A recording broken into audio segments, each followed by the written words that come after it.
We got the go-ahead that we're ready to go. Thank you, everybody, for joining us in council meeting tonight in Spanish Fork City, April 7th, 2026. Everybody joining us in the council chambers, in person and online. We appreciate you being involved in your community. We'll start off like we always do in Spanish Fork with a prayer and motivational thought given by Councilman Cardin. And then Councilman Took is going to lead us in the pledge. Councilman Cardin. I just have a prayer tonight. Thank you. Our Father in heaven, we are thankful to bow our heads before Thee this night. We're thankful for this great city that we live in and to be neighbors and friends. We're thankful, Father, for all those in the city that volunteer of their time and efforts to help the city. We're thankful for our servicemen and women who protect us and keep us safe. And help us when we're in need. We ask Thee, Father, to please bless this night, that we can make sound decisions, that we can have our ears open as we listen to one another, and as we speak, that we can have peace in our hearts, and as we have differing thoughts, that we can use words to help deliver what we mean. And we say this in the name of our Savior Jesus Christ. Amen. Amen. Please stand and repeat after me. I pledge allegiance to the flag of the United States of America and to the republic for which it stands, one nation under God, indivisible, with liberty and justice for all. Thank you. We'll get on to item C, the oath of office tonight. Mr. Chief Matt Johnson. Yes, thank you, Mr. Mayor and Council. It's always a privilege for me to take the opportunity to introduce to you our newest officers here at the police department. We have three great individuals this evening that you'll be administering the oath of office to. And I'd like to first start by introducing Kurt Dunn.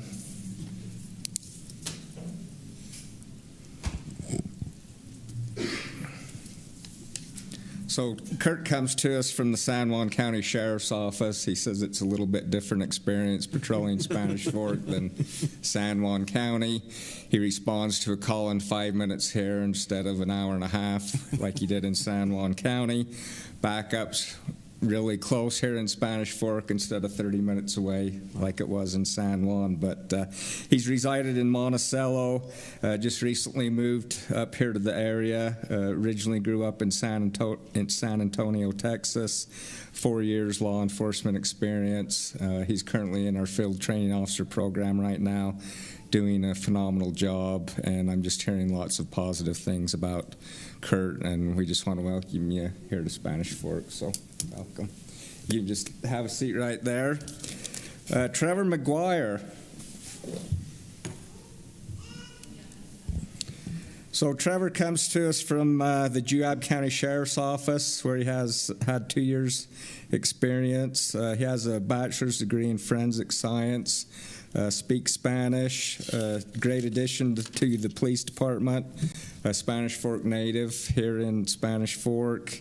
His uncle, Phil Nelson, just recently retired from the police department after 26 years of service. Trevor's doing a phenomenal job as well. Matter of fact, I was giving him accolades for the other night at the Sugar Beet Factory. He caught some trespassers there that were stripping wire from the building. So, so he's been on graveyards and swing shifts, but doing a great job. And we just want to welcome Trevor here to the Spanish Fork City Police Department. Moises Fernandez.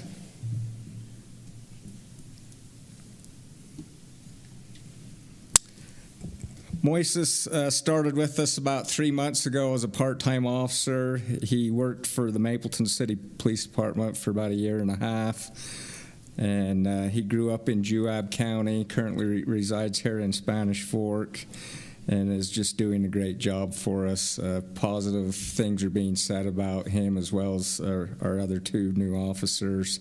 And as I looked through their background packets when we were hiring them, all three of them had several great comments from their previous employers, commendations, life-saving awards, just some great accolades just to show the caliber of people that they are. So Spanish Fork's in good hands with these three individuals, and we're excited to bring them on board. That being said, I'll turn the time over to you. All right. We're going to try to do 3 at a time here. Pete, is that the idea? Chief? Yes. That would be Chief.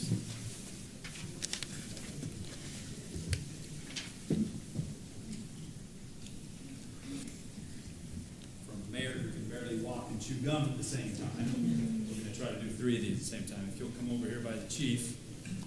And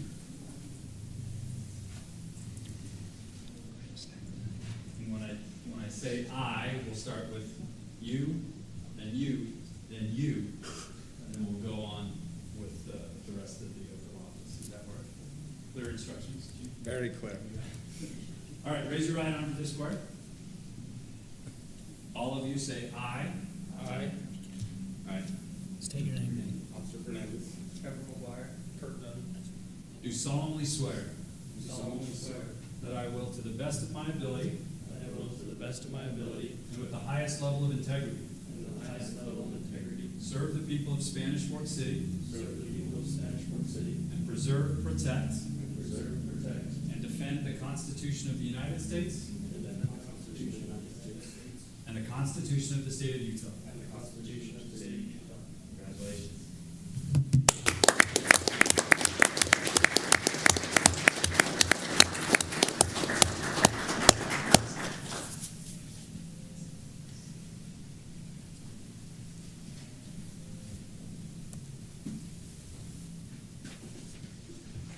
Chief, did we want him to speak in front of their family that's here, or are they going to politely decline that? If they want to say a few words, I'm more than happy. None of you ran to the microphone. You'll make good officers, maybe not good politicians. So, thank you for your service. Thank you for coming to Spanish Fork. And like we always say in Spanish Fork, it's not lost on us that it's a family commitment. And so, those of you that are family members of Moises and Trevor and Kurt, thank you. This is it's a family affair, and we will do the best as a community to support your loved ones and make sure they're safe while they keep us safe. So thank you for sharing them with us, and thank you guys for being here tonight. We appreciate it. And if you'd like to stay for the hours-long meeting, we're happy, but we're not offended if that's the part that you like to get out and enjoy the sunshine too. So thank you. Okay. Anything, council, that you want to add to that? How many officers? Oh, Chief left us, so I'm not sure the count, but it feels like we're just replacing officers that are retiring. Yeah. So I know we're in our 40s something, right? Manager parents? Yeah, I think 42 is the number of officers, and yeah, it's been a wonderful ride with a number of great officers, and sadly they get to the end of their years. They're ready to do something else. So we're grateful for them and excited for those that we bring on. These are really good. These 3 are really good people. And I'm not going to guess ages, but I think these are some people that could be here for quite some time. Actually, right? These guys are not in their 40s. They look like they got their licenses last year. I'm just kidding. But They're not here to defend themselves. yeah. You're okay. I concur, Seth. That's a good point. We do have a department where people stick around for a long, long time, and thank you, residents, for that's partly due to our community that supports law enforcement and has always done that. So thank you. Okay, item D, follow up to previous comments. Comments from last council meeting. Anything? Just one, and this is kind of a half comment. We had a comment from a resident about the swimming pool, the temperatures of the water at the swimming pool, and Dale's not here to give more in depth, but they are looking at a couple of issues, trying to resolve, and also I've asked them to do some research and study and understand what other pool temperatures are. That's certainly been a common theme that we've heard, and candidly, I think we need to be responsive. We want people swimming in our pool, and so Dale and his team are looking at that, and so I don't have all of the information yet, but they are working on and studying that. Okay. Thank you for that.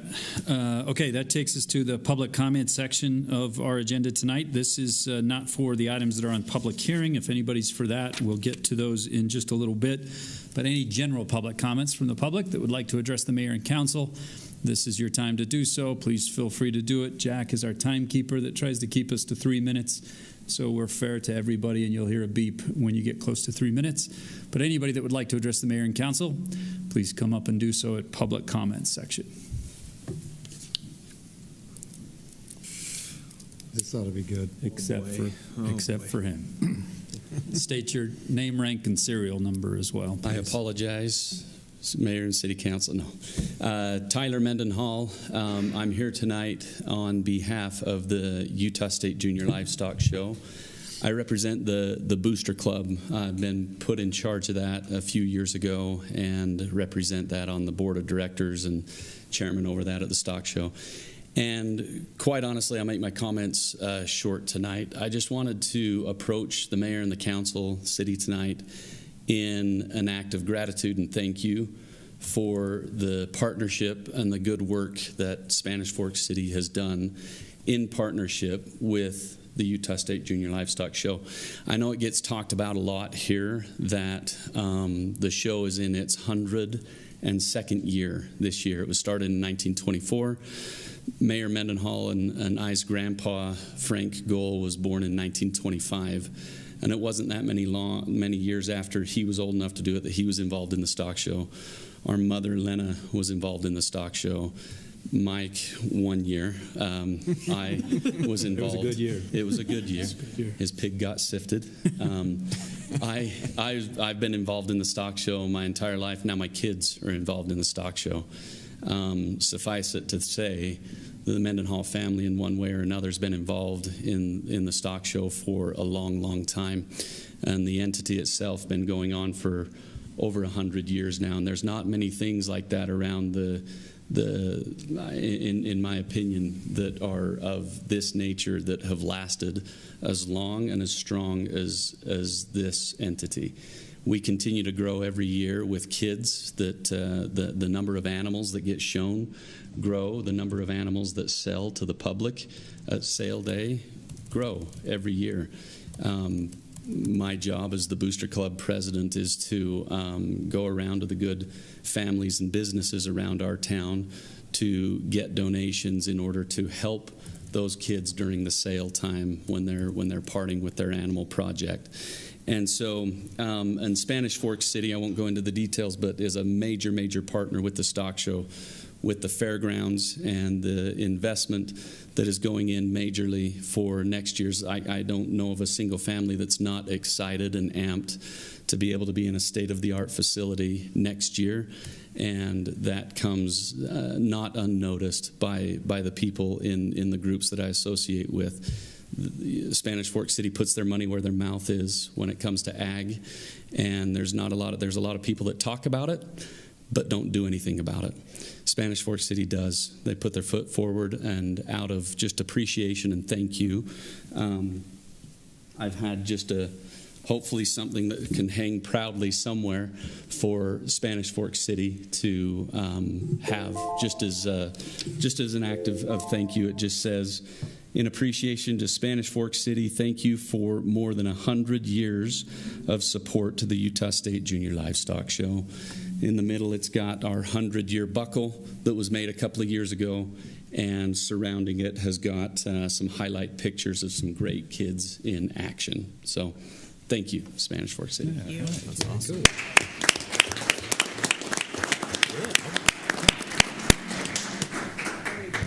You want Pete to get a picture, or somebody get a...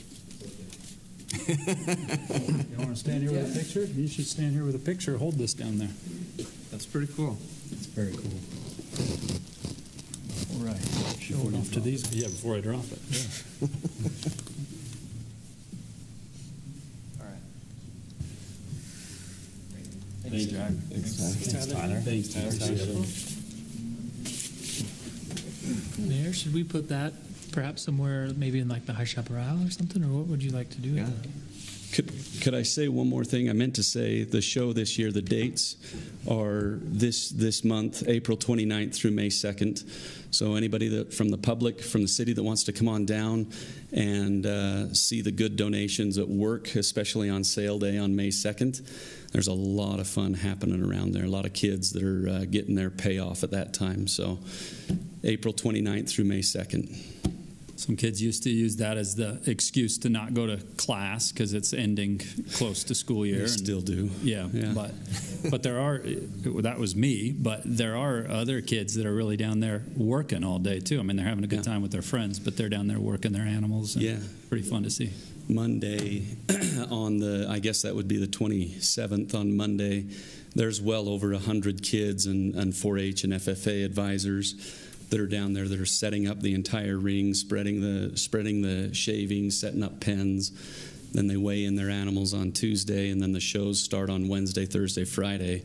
And those kids are working their tails off, keeping the animals clean, keeping the pens clean, right, and competing. And then their payoff is Saturday. So, Tyler, if you've got a resident that wants to come down, but they can't come down for the 3 days, what day and time would you recommend somebody come down? Honestly, great question, Councilman Euler.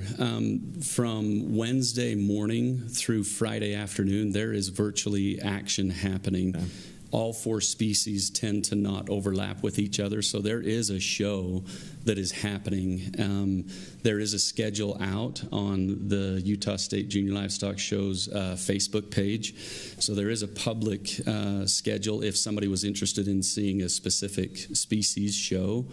But from 8 o'clock in the morning until virtually about 5 o'clock in the afternoon on Friday afternoon, starting Wednesday morning to Friday afternoon, there's shows going all along. Right. So, thanks. You raised funds at your banquet again. Can't remember the number. I think I said it last council meeting, but you guys keep raising money every year. Close to $22,000 raised at the Legacy Dinner a couple of weeks ago, and that money goes strictly to scholarships for kids that are graduating in whatever industry it is. It goes to a lot of cool kids, and that now being in its 3rd year has raised well over $100,000 for that. At the sale ring, there's well over 300 animals that go through the sale all day long, and with the help of good people around the community and businesses around the community who also put their money where their mouth is with ag.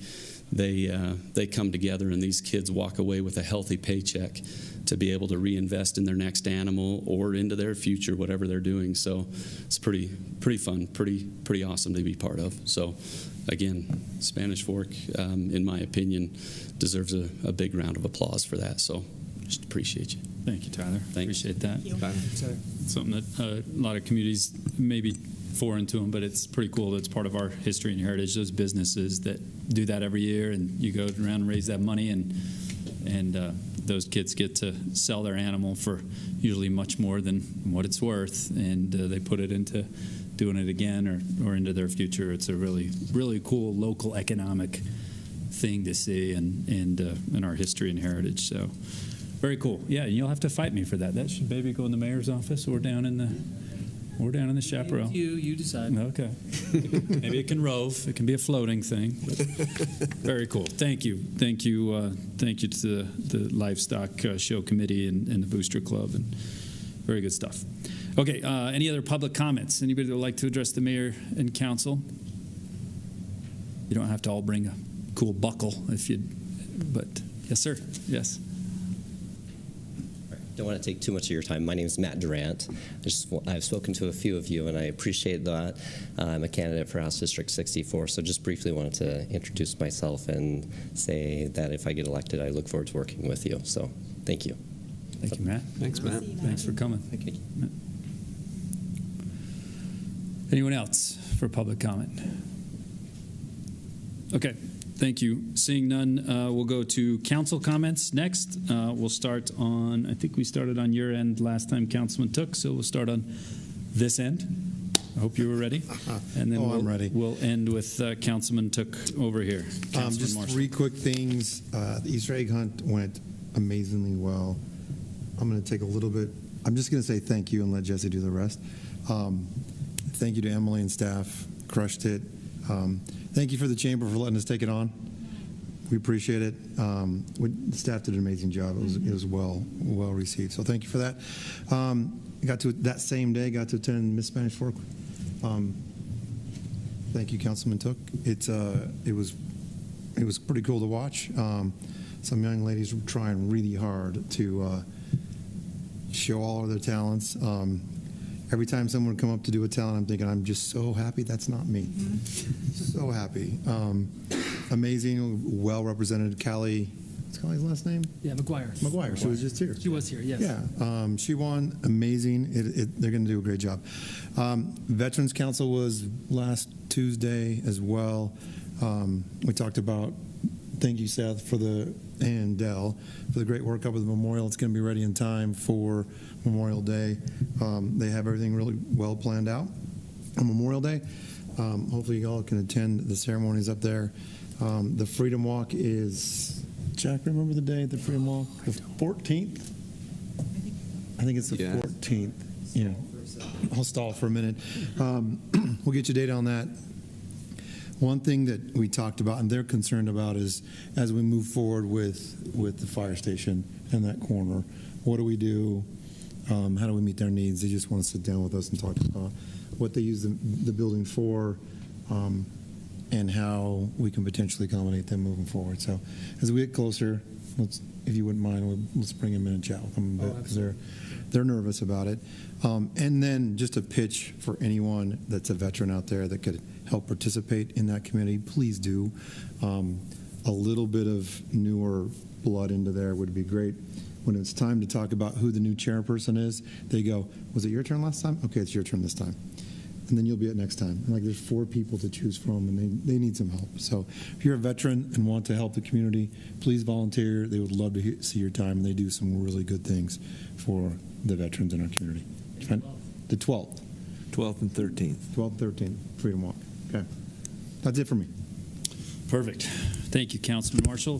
Councilwoman Beck. Thank you. I don't want to be so repetitive because I know we're all going to talk a lot about the Easter egg hunt and Miss Spanish Fork. So maybe I will just thank Maddie Smith for representing Spanish Fork the last year. Thank you for her time, and I look forward to working with Callie McGuire. Thanks to all the volunteers with that as well. And Landon and I, in the middle of the day Saturday, after the Easter egg hunt, but before Miss Spanish Fork, we were able to go over with the Fiesta Days contestants for the Miss Fiesta Days Rodeo royalty. And Landon and I were able to just do interview questions with them. And there were only 3 this year, but easily any 3 could have won. They were so sharp and poised and so educational. Landon and I sat and talked with them, and we learned a lot, right? Yeah, truly. They know their stuff, so that was really fun. It was a busy day, but that was definitely a highlight. And I think, one other thing for staff, I know a couple of us met with the residents and kind of did a little ride along with some, maybe we need to look at our ordinances on all the junk in people's yard, basically. There's some yards out there that don't. I'm bypassing you to Seth. She's looking at me. So, heads up, we may want to look at some ordinances and see what we can implement before it gets out of hand in Spanish Fork. Because just in a 3 or 4 block radius, Kevin and I were driving around, and it was really shocking of how many things we might need to look at. So I appreciated that resident, the manner in which they approached us calmly. Hey, come meet with us, talk to us. It was a much better way than reaming us on Facebook where we don't listen. So I appreciated that. Yeah, it was good. Thanks. And that's coming from the yard of we're about to start Yard of the Week, Yeah, right? So there's some room for people is what you're saying. He suggested put Yard of the Week up sign and then your yard. Not of the week. Potential Yard of the Yard of the bigger Week. sign. Yeah. And why, but that might not go over very well. That probably wouldn't be good. Yeah. If we put it in the right of way. Thank you, Councilwoman Beck. Councilman Euler. Thank you, Mayor. Just real quick, Friday I had the chance to go down to the senior center, visit with our seniors. Another full house. They love the food. They love the social atmosphere that they get down there. Had the chance to share with them some of the changes that we're making with the Fit 60 Plus Pass starting in August. For the most part, I think they understood what the change was, didn't have too many concerns, too many questions, but if anybody watching in our senior community does have questions, please reach out to me or reach out to any of our staff that are down at the Fit City Center. We'd love to help answer those and make sure that you're all comfortable with the changes that are taking place. That's all I've got, Mayor. Thank you, Councilman Euler. Councilman Cardon. Thank you, Mayor. Just a couple of things. First, I guess it was a week ago, Councilwoman Beck and I were able to meet with city staff and several of our legislators at the Fit City Center to talk about the last session that we had, some of the things that impacted cities, some of the things that the collaboration that we had throughout the session, trying to work together and the questions they answered. So again, thank you to them. 45 days of a marathon sprint, I don't know what you want to call it. It's crazy, and for those of you that are running for it, good luck. And then it was really good just to kind of talk through some of those things and some of the issues that we continually see come towards us as cities from the legislature and how we can kind of approach those maybe in a more proactive way. And thank you, Seth, again, for the time that you put into that 45 days. And it was awesome to hear that how that partnership is working, having Seth in there, but also having them hearing what we're saying, and then also maybe taking that and talking to their colleagues about the problems that we're seeing, because they know that we're not just going with them with, false things. Next, like has been said, the Easter egg hunt, what an awesome event. An event that takes months to plan, lots of hands to make happen, and ends in 30 seconds. It is awesome. We had a committee that volunteers that had helped run it for years in the past, through the chamber and through different ways come together to kind of help make that happen. Emily did an awesome job logistically making sure everything was good. I think we only had 3 kids that I know of that got lost, and they were found, or their parents were found fairly quickly, which was awesome. One area of feedback that we did receive is that our sound system is not, you can't hear on the back fence lines, so we're going to figure something out with that, which will be great. But I really want to thank our staff that really stepped up with that, the YCC always stepping in to make that happen. There was a lot of volunteers that signed up through, I don't know if it was through Just Serve, I think that's where we put that out, but we had a ton of volunteers that I haven't really seen at events before, but they wanted to just help. It was awesome. That's great. And then the business community stepping in and sponsoring it. It was awesome to see them come together. We had a food truck there. It was crazy. It was fun. But again, it was a great day. Speaking of YCC, applications are open for next school year. So if you have someone who is going into their freshman year here in Spanish Fork, they can apply for that. And then those that are wanting to apply for council positions, mayor, planning commissioner, there's a lot of different commissioners, PIO. Those will happen in May and voted on in June. But they'll get those applications in now. It's just on the city's website, or you can just Google Spanish Fork Youth City Council, and it's right there. Hey, Jesse. Go ahead. Some people might not know that acronym. Youth City Council. Thanks. They should know. They listen to council all the time, though, right? I don't know. There might be a new face okay. today, so Yeah, just wanted to clarify. And then, again, echoing thank you to Landon for the help that he did with Miss Spanish Fork, and then going to that. What an awesome event. And like Shane said, those talents, I don't know how they get up there and just put themselves out there that way, but it's awesome. Mm-hmm. So thank you to all of those that participated in that. That's all I got, Mayor. Thank you, Councilman Cardon. Councilman Took. Thank you, Mayor. Excellent. Everything's been excellent. So I'll just kind of touch on a couple things. And by the way, good evening, Spanish Fork. Great to see you all. Thanks for being here. The Easter egg hunt was phenomenal. It was fun to see the years working with the Chamber of Commerce and the great thing they built, and then to see what the city did, and Councilman Cardon to just really, just even make it better, which is crazy. So something so good and just a wonderful city tradition. So that was so wonderful on Saturday. And then followed, like Councilman Beck said, with the Miss Fiesta Days Rodeo pageant. Amazing contestants, and any of them could have served our city well. They'll be a great royalty. And it just really got me excited for Fiesta Days. It's kind of that fun kickoff earlier in the year. So. And then Miss Spanish Fork and Councilwoman Beck, a couple pictures. I'm sorry, Jack, I'm flying through these so fast. Apologize. So we were able to attend a special reception before the pageant for our Forever Miss Spanish Forks, and that's our Miss Spanish Forks we've had over the past 100 years. Now, not all 100 were there, of course, but many were, and we just had a great time chatting with them, thanking them for their service to the city over the decades, and it was just so fun to see all of those amazing women, where they've gone, what they've done.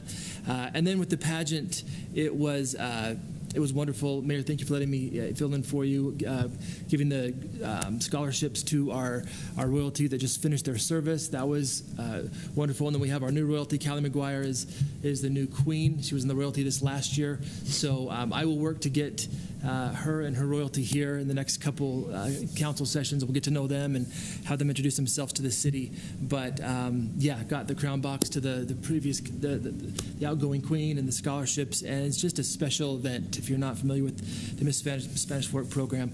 And just a quick side note, Callie McGuire, our new queen, her service initiative for this next year will be supporting our heroes. And I like that. It's unique. There's a lot to be done with that, and I am excited to see what she will do with that here in Spanish Fork and supporting our heroes. And so that's all I have, but I know Kathleen Levitt is here with the Chamber of Commerce, and we'd love to hear if you have anything for us.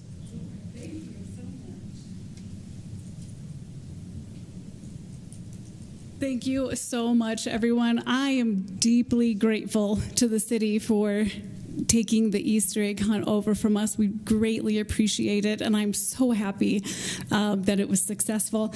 I unfortunately wasn't able to make it. I took my kids on spring break for the first time in 5 years, but I watched everything, and Emily just did a fantastic job, and I'm so grateful to her and for the resources that the city has to continue improving it and making it better over the years. So very proud of you and grateful.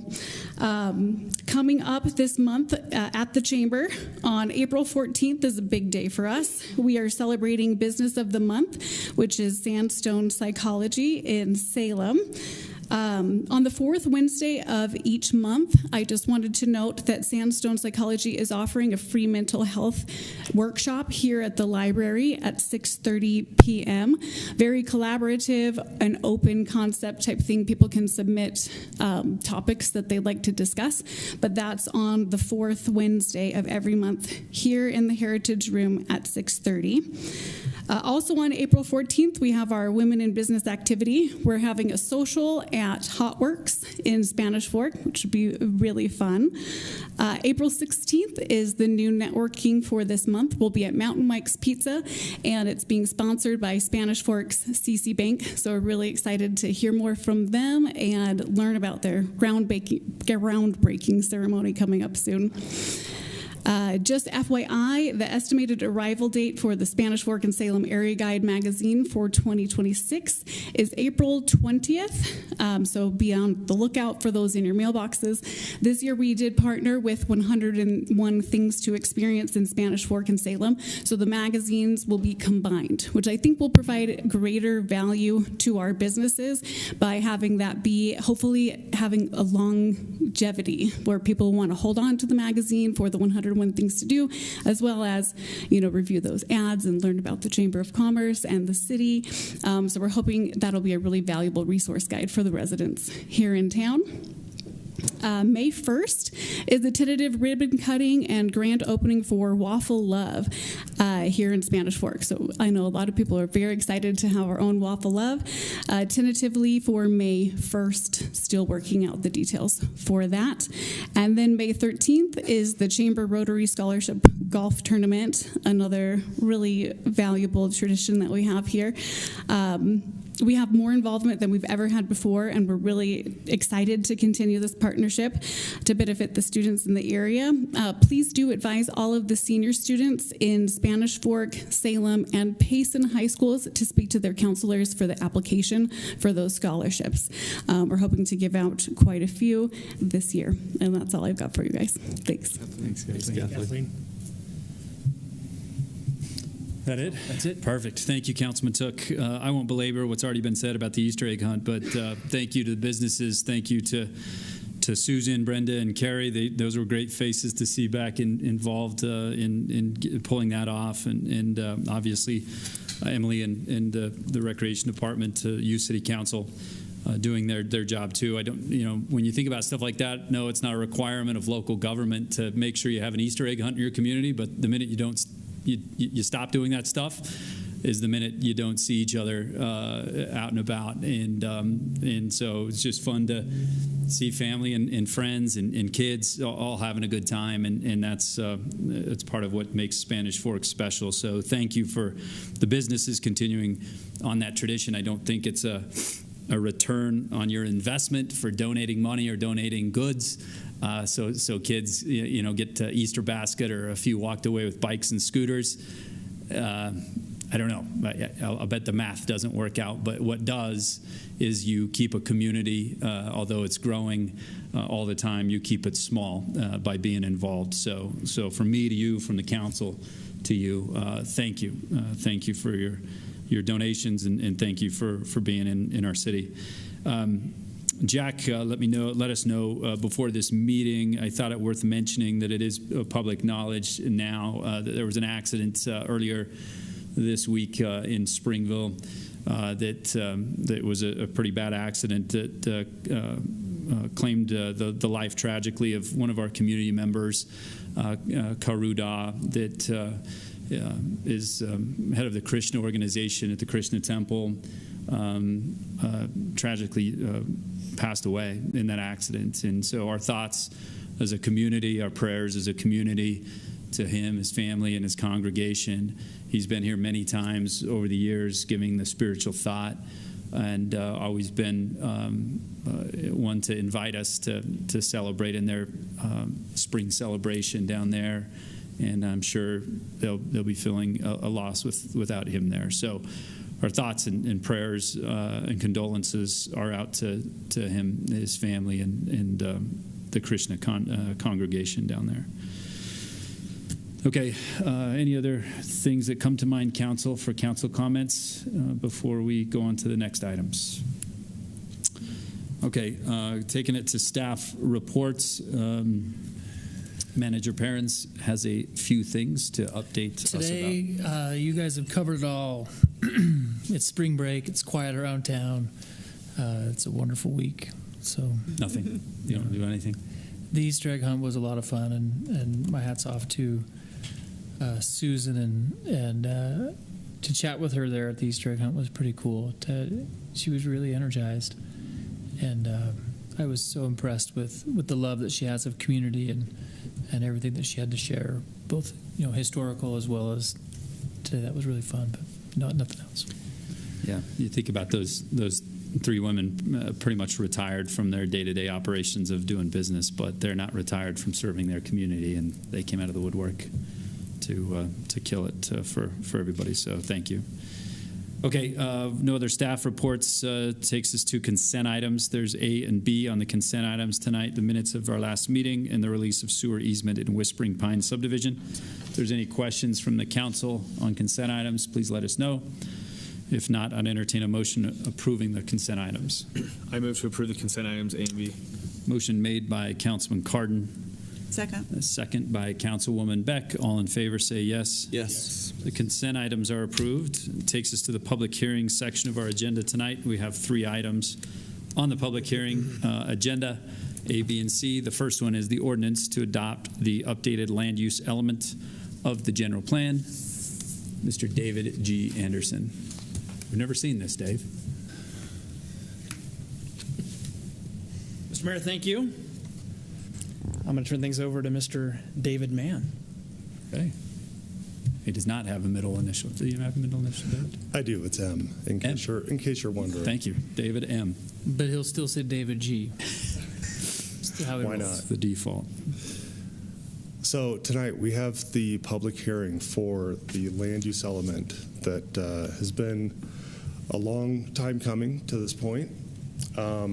Once again, we wanted to remind everyone that there was a motto or a slogan that kind of led this effort to amend the land use element for the city, being today's progress and tomorrow's pride. So looking at making practical, forward-looking choices.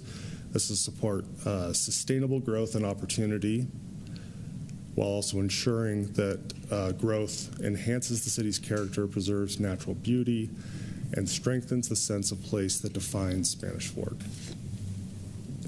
This is a state requirement that's in code that municipalities are required to have a long-range comprehensive general plan, the land use element being a key component of that.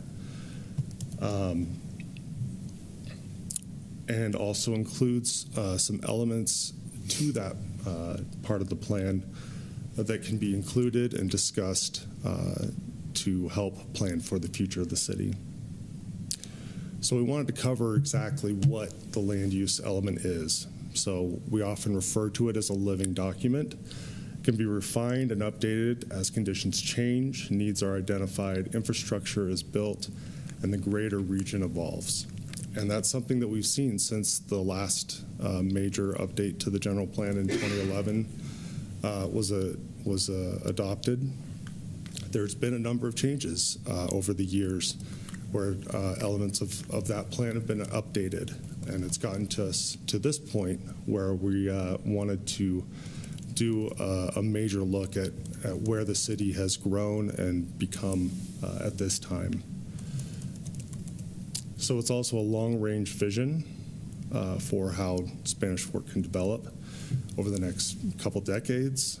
It guides policy. It has a map component to it that shows the land use elements, the land use designations throughout the city, demonstrating how the city could grow and change over the years.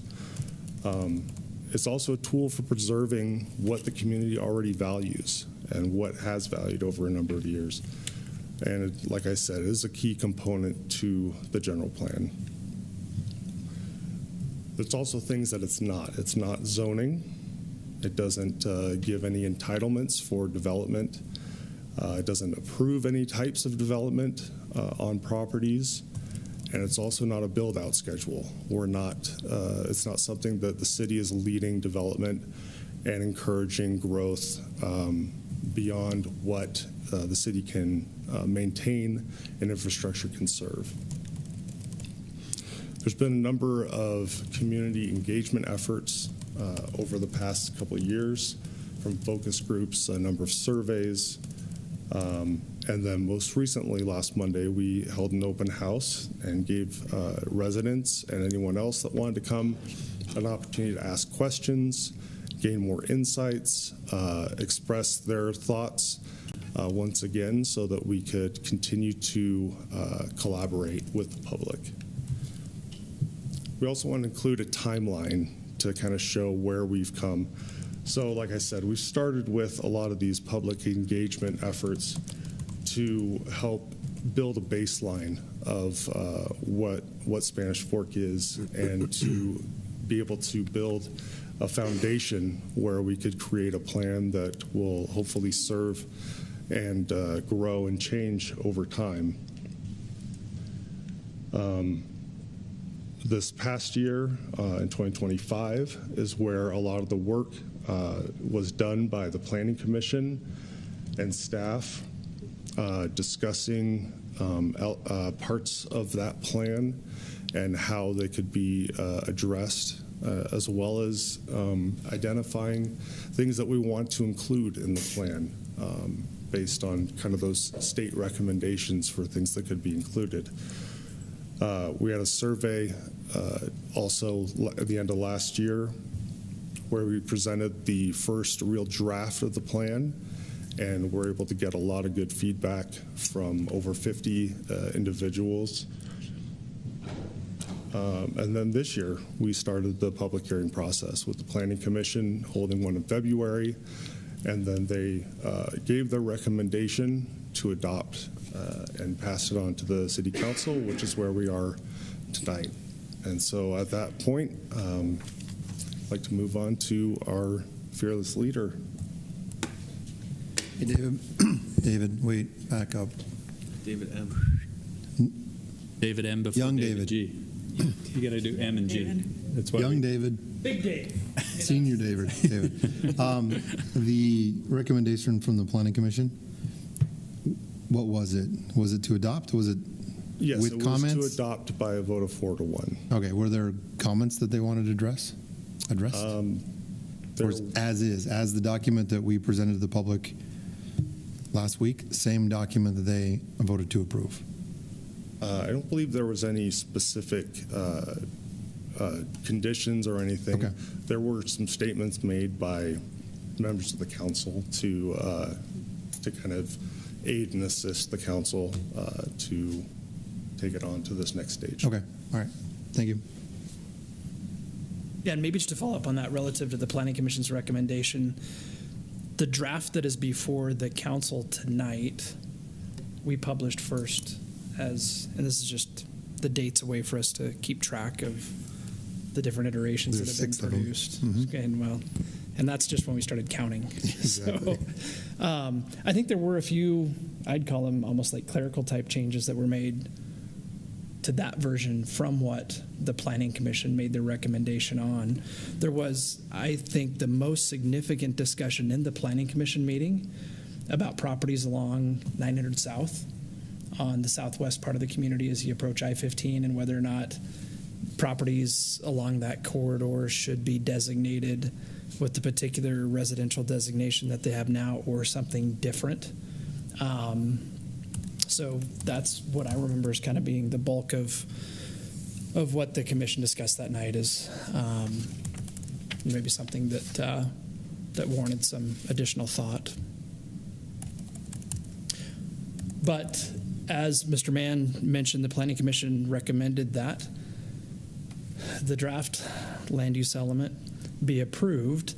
They also had a public hearing the same night to discuss the growth management boundary, which is something that's unique to Spanish Fork, at least in Utah, and in the way that we look at it is part of the general plan as well. So you can see on your agenda tonight that there are 2 separate items. They are very, very closely connected. I would say particularly the growth management boundary really doesn't work that well without the land use element and considering that boundary in concert with things that are in the land use element. It's a distinct item, which is why we've listed it that way on the agenda, but in as much as we've prepared to hold a public hearing on the land use element tonight, we've also done that for the growth management boundary. It was rather weird in the Planning Commission meeting to discuss the land use element and the growth management boundary together for some amount of time after holding a public hearing that was devoted to the land use element, to have the Planning Commission then close the public hearing, discuss it more, make a recommendation on the land use element, and then open up a public hearing again for the second item, the growth management boundary. So you may want to consider tonight opening up a public hearing to take comment on both items. You could do that together. I wish we would have suggested that the Planning Commission consider that. It would have seemed, I think, a little bit less odd had we done it that way. I think the Planning Commission's action was really a big step in a project, and as Mr. Mann described the timeline that we followed with this, I both wince, understanding that we're probably about a year past what we originally anticipated in terms of being finished with the project when we were first out of the gate. I think we were looking at like 18 months as the maximum amount of time that we would have wanted to put you and the Planning Commission through to get this project done. But also, I'm really happy to be here tonight to genuinely feel like this is not in any way half-baked. Like, there are so many different aspects of what's before you tonight, both with the growth management boundary and the land use element that, I mean, it's been vetted in all kinds of different forums and contexts. The timeline identifies a number of different kind of benchmark events or discussions that have happened over the course of the past couple of years. And it still fails to reflect so many different discussions that have happened and different times at which input has been taken on the project. And I really appreciate that. There have been many, many hands involved. As much as anything, I think the Planning Commission's involvement really has helped shape what, in my opinion, certainly could serve as a very valuable vision for the community's future. Now, that being said, and I'll try to provide a little bit of context to one thing that is still something of a conflict with the document and some active proposals that we have. And the context I provide is that even though what we're talking about is an advisory document, it is not necessarily intended to have, for example, you as the decision makers always follow explicitly. But I think for us as staff, I do feel like it's marching orders from you as the legislative body. And we have two annexations. One is the 1050 West annexation. Clayton Rackham is with us here tonight. I think he plans on commenting at some point. And that annexation is located, I'll describe it instead of using the map, on the north side of 400 North, right on the other side of I-15. Clayton presented with some consultants here a couple of months ago, a concept plan that I think was very, very well prepared. Should that area develop residentially anytime soon. The other annexation is just north of that. North, it's on the west side of the airport, west of the rather large building that the Ritchie Group has just finished up. We know that is the Stevens Hill annexation. We've talked with the council about that a few times, including here just in the last couple of months. Now, I think part of my desire to discuss this with the council goes back to some lengthy conversations that we now had over a year ago. And they're kind of two different issues here, but a big one for me is when should Spanish Fork start to have residential development happen on the west side of I-15? The mid-year training that we had in 2025 ended up being devoted, a significant part of that to kind of just a philosophical discussion about that. After that conversation, we created some draft policy language that's in the document now that I'll summarize it, and then we'll look at it briefly verbatim. But until, for example, we know when there's going to be better transportation access on the west side of I-15, like you would get with a new Center Street interchange, don't put houses over there. Or maybe it's not the interchange, but it's a commuter rail stop, something like that, improve access on the west side of I-15. And that's been in drafts of what we're talking about tonight for more than the past year. And as of now, we still don't have a timeline for any significant transportation improvements that would provide better access over there. And at the same time, we have an active annexation proposal that's been accepted by the City Council for further study. I know Mr. Rackham's group, they continue to work on that and to progress forward with it. And that is the conflict. Maybe more explicitly, language that, for example, suggests that boundary expansions, talking about the growth boundary, only happen, and this is an excerpt directly from the document we're talking about, page 47, that on the west side of I-15, those expansions only happen after what I just mentioned is in the works. Major transportation improvements. and that furthermore, the growth management boundary only be expanded when properties are taken out of agricultural protection, which has really become a key aspect of the proposal. Using the growth management boundary as a signal to the world that properties that are in ag protection are not going to be eligible for any kind of development approval. This part is what applies more to the Stevens Hill annexation to the north. So, again, excerpts of the draft that's before the council tonight and the growth management boundary map. This being what we're talking about here with the annexation that the Clyde Company is working on. West of I-15, currently outside of the growth management boundary, but because we have an active annexation application there for purposes of what's there for you to consider tonight as the city council, we've included that in the proposed growth management boundary. And I just want to stop right there. Are you guys following what I'm saying in terms of just the kind of fundamental nature of that conflict? Then with the Stevens Hill annexation to the north, which is, it's maybe better seen here, it's this green area here that likewise, the proposal that's before the council tonight would have that area entirely included within the growth management boundary, but those properties are still all in ag protection areas. So on one hand, we're saying if you're in ag protection, you're not eligible to be included in the growth management boundary, and therefore the city shouldn't annex it. And yet we have that active application, which frankly has been in the works in one form or another for a few years. And we have the more recent one with the Clyde annexation, and there it's more, when is the transportation investment going to come along? Now, I believe there are fairly easy fixes for this.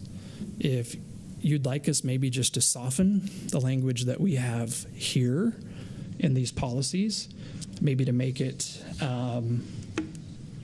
less absolute in terms of maybe thou shalt not, but maybe only in limited circumstances or something like that, we could do that. And I think that's an easy way for me then, as staff, to continue to help the applicant move through the process, to have a conversation with the Planning Commission about the annexation, maybe to have it considered on its own merit, and to not feel like, as we do that, we're doing something that directly conflicts with something that the City Council hopefully will have adopted in the very near future. I think the same thing could be done with the Stevens Hill annexation, maybe by way of softening some language. Or you as the council, maybe as you do adopt this document, could simply give us as staff some direction to put this into play with future annexations. And for me, I would really appreciate that if that were your desire, just to take what's in process, kind of playing with the current advisory type language that we have. But I know that on both of those two annexations, the people that are involved as the applicants have really put a lot of effort into them. And I think this is an appropriate time maybe to have a little bit of discussion about exactly how you'd like us to proceed with those and how that would impact what's before the council tonight. There have been a lot of things, like I said, that have been almost discussed, I think, ad nauseum at this point in terms of the draft that's before you. That really is the last thing that I think, from my perspective, we're down to where at least there's a conflict in different actions that have taken place and where we might be headed. That's not to say that everything's been ironed out perfectly or that there's complete consensus on everything. I don't think that is the case at all. But I really appreciate, like I said, the work that's gone into getting this to this point. Happy to present it tonight to Mr. Mayor and the council. Teed up for the public hearing, everything's been noticed properly, and upon holding a public hearing tonight on those 2 items. It's my understanding that the council can act tonight in some future meeting. And in all candor, it's a hefty lift. And just from my perspective, if the council wanted to take some time to think things over, to have some additional discussion, I think that would be entirely appropriate. That essentially is what the Planning Commission did. They held a public hearing one night and reconvened before they made a decision. So there it is. Do you have any questions for me before we... Questions for Dave? Oh, yes. Public hearing. I do before the public hearing, just to clarify some things. So I sent an email to Seth and Vaughn today about a section of code that I'm not sure how to interpret it. Just Jack, can you pull that up for me? So there's a section of Utah code that says this is how you do general plans. And in that piece, there's this piece. So when you're drafting a land use element, number 2, avoid proposing use of land within an ag protection area that is inconsistent with or detrimental to farming. So prior to me reading this, I always thought of we don't want to put things around an APA that would cause detrimental harm to the APA. But this says within it. I look at our map today, and it shows development, future development in an APA. Are we consistent with Utah code and our plan? I don't know how to reconcile this. That's what I'm asking. I'd love to jump in. You guys mind? They don't have a good answer either. No. Oh, we have a good... They will correct me when I get off path here. But this is a section of code that's been in place for quite a while, and actually quite familiar with it. It's been discussed in a number... This is the instructions on how to do a general plan. I would hope that you there you go, know this right? backwards and forwards, yeah. And they really haven't changed for quite a while. This is, I think, great guidance, and yet the language is far from explicit. So a phrase like avoid, for example, the preceding statement where it talks about identifying. Maybe let's just start with that. And I don't think anybody is necessarily more familiar with ag protection areas than you as the council member. But we've had a lot of discussions about. When we were talking about AVAs before, I did not realize this piece of code existed, and I think for me it changes the when to approve an APA potentially. But keep going. I think we've done a very good job of identifying them, and the manner in which the growth management boundary is presented tonight, both in its form, in terms of just the geography that it does and doesn't cover. The idea that we've given the existence of agriculture protection areas in and around, for that matter as well, Spanish Fork, enough thought to have deliberately modified a document because of them. In my mind, I think we've done a very good job of identifying them as kind of the first step.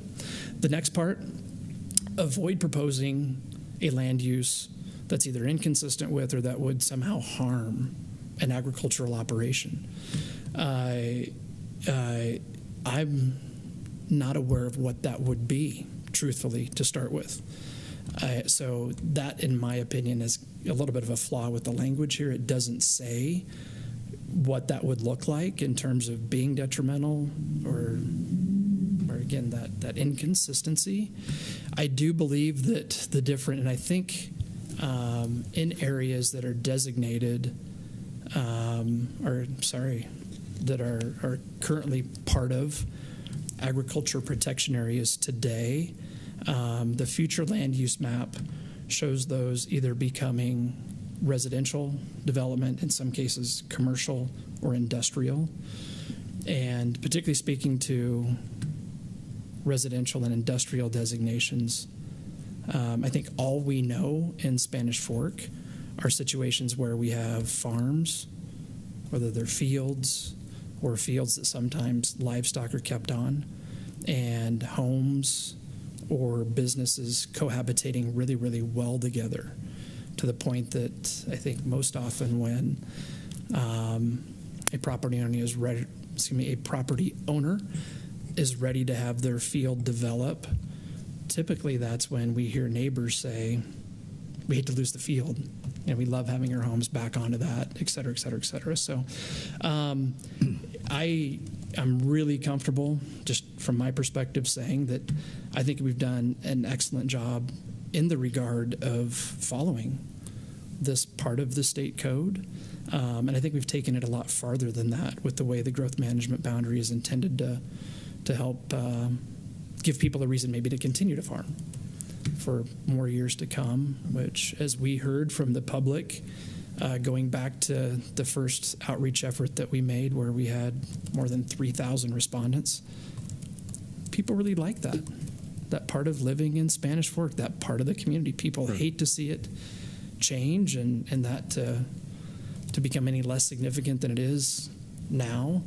And yet there's the other side as well, right? Which is property owners occasionally feel like it's time to move on, and we plan for that as well. So that balance has been difficult. Right. Vaughn, Mr. Vaughn. A couple other things. I would add that, a future land use designation for residential, as you mentioned, or industrial, commercial, is not inconsistent, because the ag protection area may remain in ag protection so long as the property owner wants to. And because the city cannot rezone without their written consent. So for that last phrase of the highlighted line, it's not detrimental to the use of the land for agriculture, because they can do that as long as they would like. It's just a future land use designation for when they decide to discontinue. Okay. I don't have a whole lot of value to add, but let me maybe just summarize with the word avoid is something that we used in a recent conversation about a annexation proposal with a neighboring community. And if you recall, one of the arguments that we were having about that discussion, it included some discussions about, it says a growth boundary, not a growth boundary, but a annexation policy boundary should avoid certain things. It's not a thou shalt, which is a solid word, right? It really provides clear direction. As we discussed this today, we looked around the city at various areas where there are ag protections and where there are land uses over those ag protections and around those. And I think Dave said it well, especially as you consider residential. There's a lot of residential that happens in some ag protected areas and around them. And so it's hard to say it's detrimental. And then coupling that with what Vaughn said, specifically to the land within an APA, the landowner has a lot of specific say that was given to them always, first and foremost, because landowners decide if they sell their farm to be developed, right? So I think you have the ability to plan, and I would say this, and correct me if I'm saying this incorrectly, Vaughn, but because the landowner participates maybe at a higher level in zone change processes in an APA, in some regards, the designation that you put in a general plan over the APA becomes a little bit less, in the APA area, a little less potent in that APA area than in other areas, because nothing will change there but for the permission of the landowner. Sure. And so then it's something I know that you and I have talked about, maybe others won't know the conversations you and I have talked about, but then it really shifts then to a focus on how do you then master plan around, and with that, maybe providing that becomes more important, because the general plan, at least while the APA is there, has less, but the master plan for the utilities still is important. Right. I appreciate the feedback. I'm still struggling to grasp this concept in my head. I don't know how anything other, and I don't know if this was the intent of the verbiage of the law, I don't know how anything other than a land use designation of agriculture is not inconsistent with an APA. Well, Shane, I'd be curious to know, how do other entities deal with that state law, like MAG? When MAG does their Trans 50 plan and they're putting highways through farmland, some of which is in an APA, how does that apply with them as well? They don't do general planning, so that's, MAG does not, but other cities certainly do. I'm sure Lehigh has plenty of APAs that they've had to deal with. I don't know. I've always assumed that that statement was meant to protect a little bit of the APA by not developing anything around it that was inconsistent with farming. But I read it again, and I'm like, ah. So the arguments the three of you just made, basically there's no land use that's inconsistent that you could put over top of it, because at some point the farmer chooses to develop, whether it's industry, residential, or whatever it could be. The cases you all made was it's okay for us to put whatever on it because at some point the farmer is going to choose and not the city. I'm not sure that could be the intent of the law. I don't know how that's not how I'm reading it. And can I maybe walk back a little bit? I don't know what those land uses necessarily would be that might damage, somebody's ability to farm. I haven't been able to think of them yet. But clearly, I think whoever wrote this had something in mind. They envisioned That's part something. of the problem, right? So I wouldn't, I'm just speaking for myself, I wouldn't say that it's impossible to envision there being some land use designation that could lead to something that you wouldn't want to have in an area where you're trying to protect farms. I haven't been able to think of what that necessarily is yet.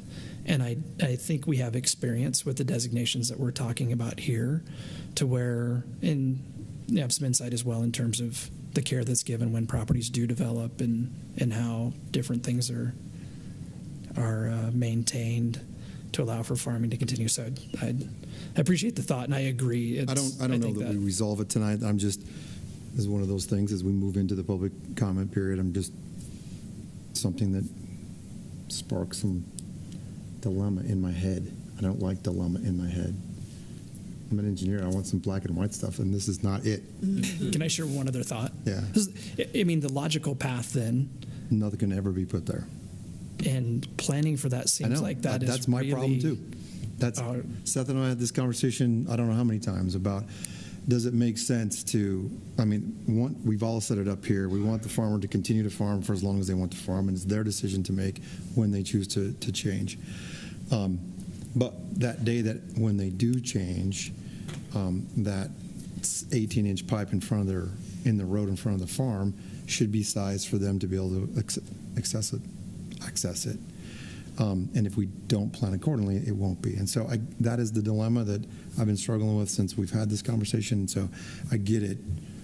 I'm not trying to poke. I'm just trying to resolve it in my head as we move forward. So I have one more unless you guys want to stop me. No, get it. I'm glad this slide is up.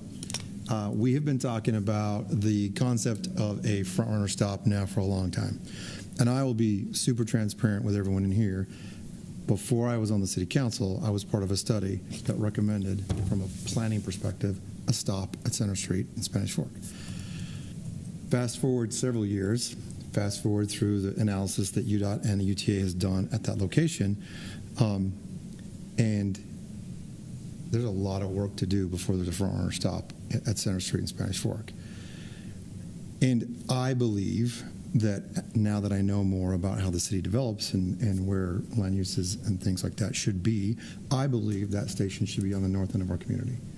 I believe it should be out by the new interchange where there is access and we can get something in place much, much quicker than the only way there's a front runner stop is if there's interchange.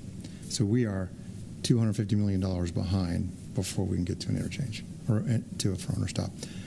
I would love for us, if we agree, to propose putting something in writing to UTA to say, we want you to look harder at moving our stop to the north end of our community, where we can access it today, where we can get people to and from it from an interchange today, and not wait 15 years before there's a stop in Spanish Fork at Center Street. So Shane, your belief is that we could save 10 to 15 years of people not having a front runner if we just... If we could convince, if UTA said yes to it, yes. And when you say today, you mean 3 years from now, soonest, but... Yeah, for sure. At least a decade But earlier. at the very, very least, I don't think we've weighed in as a council and said, No. we would prefer, and this may not carry a ton of weight because they're the decision maker, 100%, but should we not make it known, if that is our desire, that that's where we want the station to go? Because I don't think we have. So 2 questions for you. With your engineering experience, with your experience with UDOT, your history working there. First question, when you say north end of town, where are you thinking logistically? Then, so by the new exit, but in Spanish Fork city limits? Yeah. I mean, it's right there. It's a blur between Spanish Fork and Springle. I wouldn't care if it was in Springle necessarily, but south of 2600 Dry Creek Parkway? Dry Creek Parkway. Yeah. So we know where Springville's proposed to go, right? Mm-hmm. Behind the DI. Okay. So you're thinking just on the south end of the new overpass that goes over the railroad. Yep. Okay. Yep. Okay. So that's where you're looking. And how many proposals have we seen with a ton of density right there? Yeah, a lot. Right. And having that density access that station right next to the freeway could speed that project up for us. Okay. Yeah. I would be curious to know, like you said, it's not our choice to make. I'd be curious to know how they decide, between distance between stations, spacing. right? That's Spacing and everything else. So, yeah.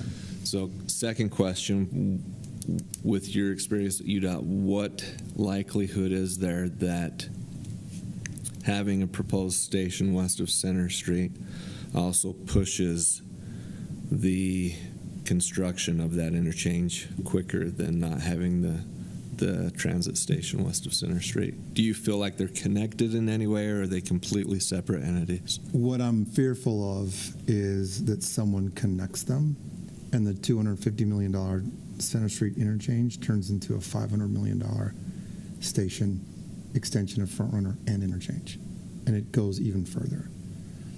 I don't think it speeds it up in any way to have the station there. Yeah, that was what I was looking for. Why don't you? In fact, I think what's going to happen, if UTA says that's the location, I think the most likely outcome is Front Runner extends to Payson, and there's a stop in Springville and Payson, and we don't have one until this interchange is built. Did they ever build a station prior to having the access to it? American Fork, a little bit. American Fork's one was out there where it was tough to access. It's caused a ton of problems too. It has. The flip side of that is Vineyard Station, where they built it after. Once development came in and access was there, then they built it. So it has gone both ways. It is problematic. I mean, American Forks was tough to access for the first 10 years of service. I have a question for Shane. Would we also I opened it up, so I appreciate it. Would we have to have, would we need Springville Mayor and Council to also agree to release their idea of having it by the DI and to take away one of the arguments from UTA that station would be too close to Springville's? Mm-hmm. Yes. Okay. So we would need Springville to also agree. Or UTA just has to say, okay, it is close. It doesn't meet our traditional distances, but we can accommodate it. Okay. There's no reason that they can't stop a train half a mile away from the station. And it's just less efficient. Is it worth a phone call by you? I've tried. Okay. Oh. Is there any sort of we might consider it, or what kind of response are you getting? Been a few years that you and I talked about it with. Who are we talking to? Are we talking to Springville doing it? Oh, UTA. UTA is not super receptive of it. So it would be a hard hill. It would be a hard hill to climb. But again, I think that part of it is, one, UTA is not finished with the analysis, right? They've kind of put it on pause because they have no money to extend Front Runner South, and so they can't get an environmental document approved without some money to do the construction. So they've put it on pause, and so there's that. but I don't think they've heard us, frankly. I think they've heard Mike and I a little bit, but I don't think they've heard the will of the council to say, this is where we would prefer it.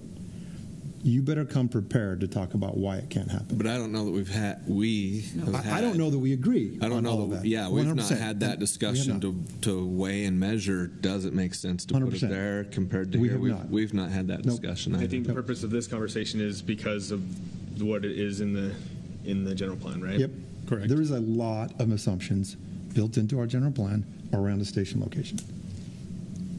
Which, and that's why I bring it up. I think should make a point that talking about that area, talking about a couple of specific areas in the general plan could go back to the very first slide shown on this, that the general plan is a living document. 100%. Right? And so to say, well, let's discuss, debate like we do and like we are, and have a public hearing on it, but let's not, again, let good or let perfect be the enemy of good. Correct. Because as soon as we adopt a general plan, there are going to be, I wouldn't blame landowners or people or us ourselves to say, now wait a second, here's why we think there ought to be an amendment here, because we've amended the general plan and will continue to amend the general plan. And so I would say as a council, just like the commission had good discussions and debates on it as well, and public input, that we don't just not adopt something because it's. I agree completely, Mike. Mayor, I think that part of what I wanted to say to the public tonight is there are things in this plan, if it was adopted right now, that we would change in the future, potentially.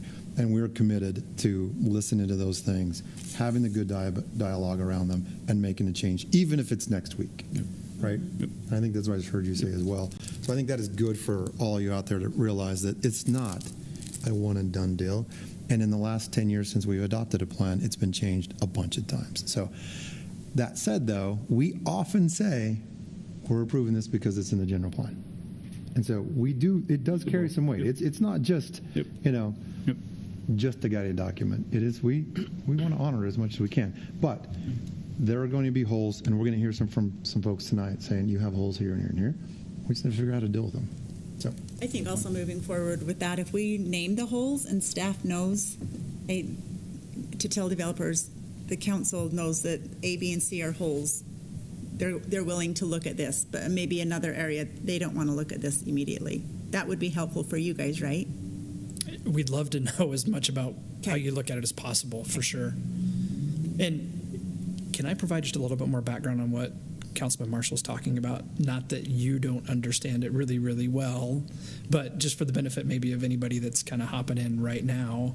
If we went back 3 years ago, and Shane or anybody else, tell me if you see it differently than I do, we really believed that a Center Street interchange and therefore a front runner stop were much more certain and imminent than we have reason to believe today. So we started down the path of doing a really detailed plan for the area, among other things, to try to help facilitate the right kind of development and to encourage that big transportation investment to come. So as we've learned over the course of the past few years that vision's probably not that realistic, we have pulled back.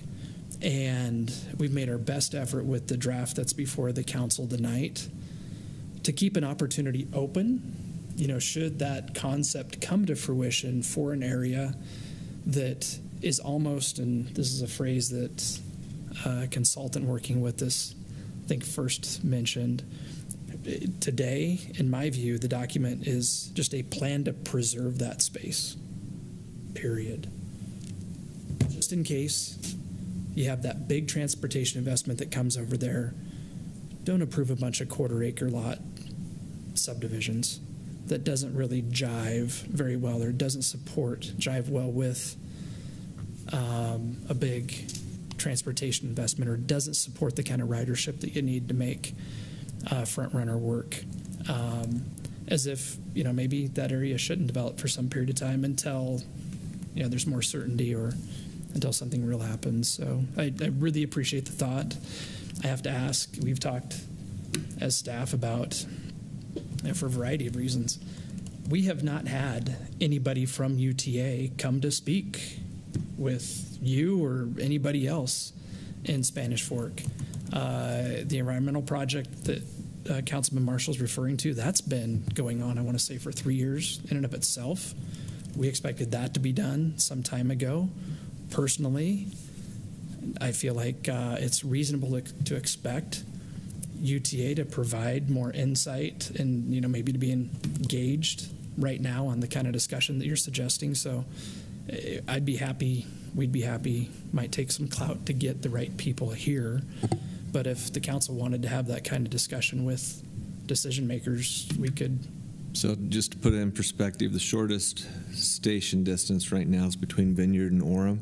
It's about 2.5 miles. If we were to look at the distance between the DI and the north end of town, you're at about 1.25 miles, so it'd be half the distance. So that's going to be a big lift for sure, I think, with it doesn't UTA. get up to 70. Right, it stays at 45 and slows down. It's doable. So, is that worth pursuing? The idea of trying to get them? I can't remember the director's name off the top of my head now, and I know the leadership is changing, right? Their governance is changing in January or July, so it might be worth having a conversation once their governance changes. So. Before then, do you see any value? No, after is what you're saying. After that. After. Sorry, my bad. Yeah, after. No, I don't see I understood any value after. I was just asking if. I appreciate it. Okay. No, I don't see any value yet. But, I mean, I'm one of 5, 6, so. I think that's worth. Yeah, that's something that is, I think, super important. Up until this, well, now including this moment, the direction I think from the environmental is it's going to be in this general area, right? And that's the sheet of music that we're playing from. If we want to try to move it, I think we have time. We do. I don't think they're Tonight doing is not it. the night. No, I but I say it because it's on the board. Right, and I also think we have time because I don't think they're going to build it for 10 years. Right. Oh yeah. Right. So we've got time and understanding the lay of the land and all of the rules. I mean, it'll probably be a really big lift to get Springville to do anything other than what their plan has been. But I also know that I could see Front Runner being built in Springville, skipping Spanish Fork and having a station somewhere else for a time, just simply because of the lack of infrastructure on the freeway, right? So again, I think we have time. Is there any concern with UTA saying, you know what, Spanish Fork, the vibe we're getting is that they just don't want one, so let's just do Springville and Payson and not even worry about Spanish Fork? They're not going to build it unless you have access to it, plain and simple. And I think that's a consideration you have to always have, but I don't think anybody's saying that. I think the vibe is we want to make sure that it gets in the right place, and we want to be able to maximize it. And so, you know, UTA, are you legitimately going to build it? And, you know, does a curve matter, right? Because I think we've all heard you can't do it on a curve and stuff like that, or right after a curve or whatever. Like, help us understand that, because if UTA had the ability to put one in this place and skip 2, I mean, that maybe saves them money. Maybe that is something they want. Maybe they don't want that. But I think having the conversation doesn't hurt. And we probably have time. But I think to your comment, Councilman Euler, the last thing we want to say is, or the last vibe we want to give is, we don't want it. Skip this. Yeah, good with that. That's not the case, I think. All right, I'll shut up. No, good discussion, good questions. Anything else, Dave, before we go to public comment and maybe have you back up? No. Public hearing? Nope. Anything else, Council, you want to ask of Dave before we go into public hearing? Thank you. Okay. Thank you, Dave. Appreciate it. Dave's. Thank you. Let me set the stage a little bit before we're going to entertain a motion to go into public hearing here, because we've had some discussions and engineers like words, and they like black and white words, and I'm a simple guy that was more picture books rather than too many words. So I sent Jack a picture that I took on Sunday. Actually, my 9-year-old took it, Jagger took it, but this was on the way home from Grandma and Grandpa's house. And so I want to set the stage with the public hearing just a little bit, because we've already had a discussion of development in conjunction with how that works in a general plan, and how that maybe works with agriculture as well. I'll orient you where you're looking at here is a farmer's field inside Spanish Fork. It's not in ag protection, but it is ag, and it's been ag for as long as I can remember. I asked Jagger to take that picture because if you look closely, there's a basketball, and I think to the right a little football there as well. There's the basketball. I think the football's to the right. Isn't that a football in the white? Yeah, something like that. So I asked Jagger, this is the school Jagger goes to, Riverview Elementary, and I said, hey, what happens when the ball goes over into the farmer's field there? And if it's during recess and they're out, then they say the teacher watches a kid and make sure they safely get out in the field and throw the ball back over. And if it's after school, which this is after school, Mr. Canto, the janitor, gets over there and gets the balls that come over from recess and chucks them back over. My reason for thinking about this and just to set the stage of public comment tonight regarding the general plan is that school's been there, I don't know, 12, 15 years maybe? Is it that long? Yeah, probably close to 20, but I'll find out. Maybe 20. If you panned out from here, there is a medium density subdivision to the west. There's a medium density subdivision to the east. There's our city park directly south of this, and some commercial development to the north of it. This is operated besides a few, balls in recess over in this field, which I know farmers, kind of the most persistent and hardy type of folks, can take care of that stuff over the years, and they have here. This is operated well with everything that's been grown in it, including sheep that are fun to look at in the spring and fall there. And so in my line of work, I'm not a planner that has to deal with land. I'm not a land planner. I am a financial planner. And so some of the disclosures that I want the public to kind of keep in mind as we discuss the general plan as a whole is if you see some of the documents financially that go out in my line of work, and it's said sometimes verbally is past performance is not a guarantee of future results. Keep that in mind about the general plan. It's not always a guarantee of future results, but what else are we supposed to go off of except the past performance of the city? I think this one picture can conceptualize a little bit and maybe put into visuals of the verbiage that we're going to debate and discuss and try to talk about, and that the Planning Commission did as well, and the public has been involved in this 2-year process as well, is that Spanish Fork does have a good history of trying to plan correctly, trying to do it right, and trying to honor people's wishes, landowners' wishes, as they operate and do what they want to do. The realities are typically more like this in our city. So let's not get so caught up in the what ifs, but what has been, because the what has been should carry some weight with the decisions we're making as a future. There hasn't been a whole lot of misses in our past general plans.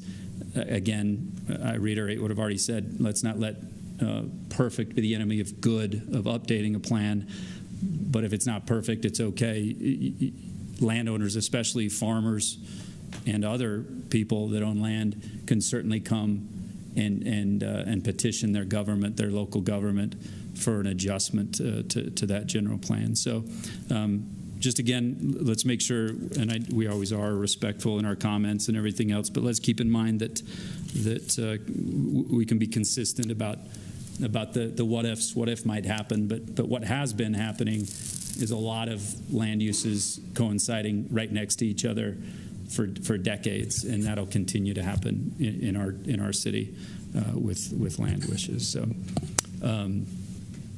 okay. Any other questions or comments? Yes. For this public hearing, are we going into public hearing for both the general plan and the growth boundary, or just one? Unless you have I think do it separate. Yeah, unless you have a reason of not doing that, I think that's a good suggestion. So we're not kind of mixing that up and having to have people wait for another opening. So I'd entertain a motion, like Dave suggested, to open up a public hearing for the land use element of the general plan and the growth boundary amendment. Together. Yep, do them together. Questions or comments before a motion? Okay, I'd entertain a motion to go into public hearing for A and B together. I move that we go into public hearing for item A and item B. Motion made by Councilman Euler. Second. Second by Councilman Took. All in favor to go into public hearing, say yes. Yes. We're in public hearing for A and B. Just make sure, like same thing in public comment, come up and state your name so Shelley gets it in the minutes, and try to keep it to 3 minutes. We'll let you know when it gets close to there, and if you need some reasons to go longer, you can ask. Seeing none, I propose we go out of public hearing. Stacy's quick on the trigger. She's always been trigger happy. Can I be bold and be first? Is that all right? You can go first, you bet. Well, Mayor and council members, Seth, Dave, particularly, I appreciate the opportunity to share some thoughts. Well, can you give your name for Shelley? For those, what's that? Oh, sorry, go ahead. Yeah, your name. For those that don't know me, my name is Lad Timpson, lifelong resident of Spanish Fork City.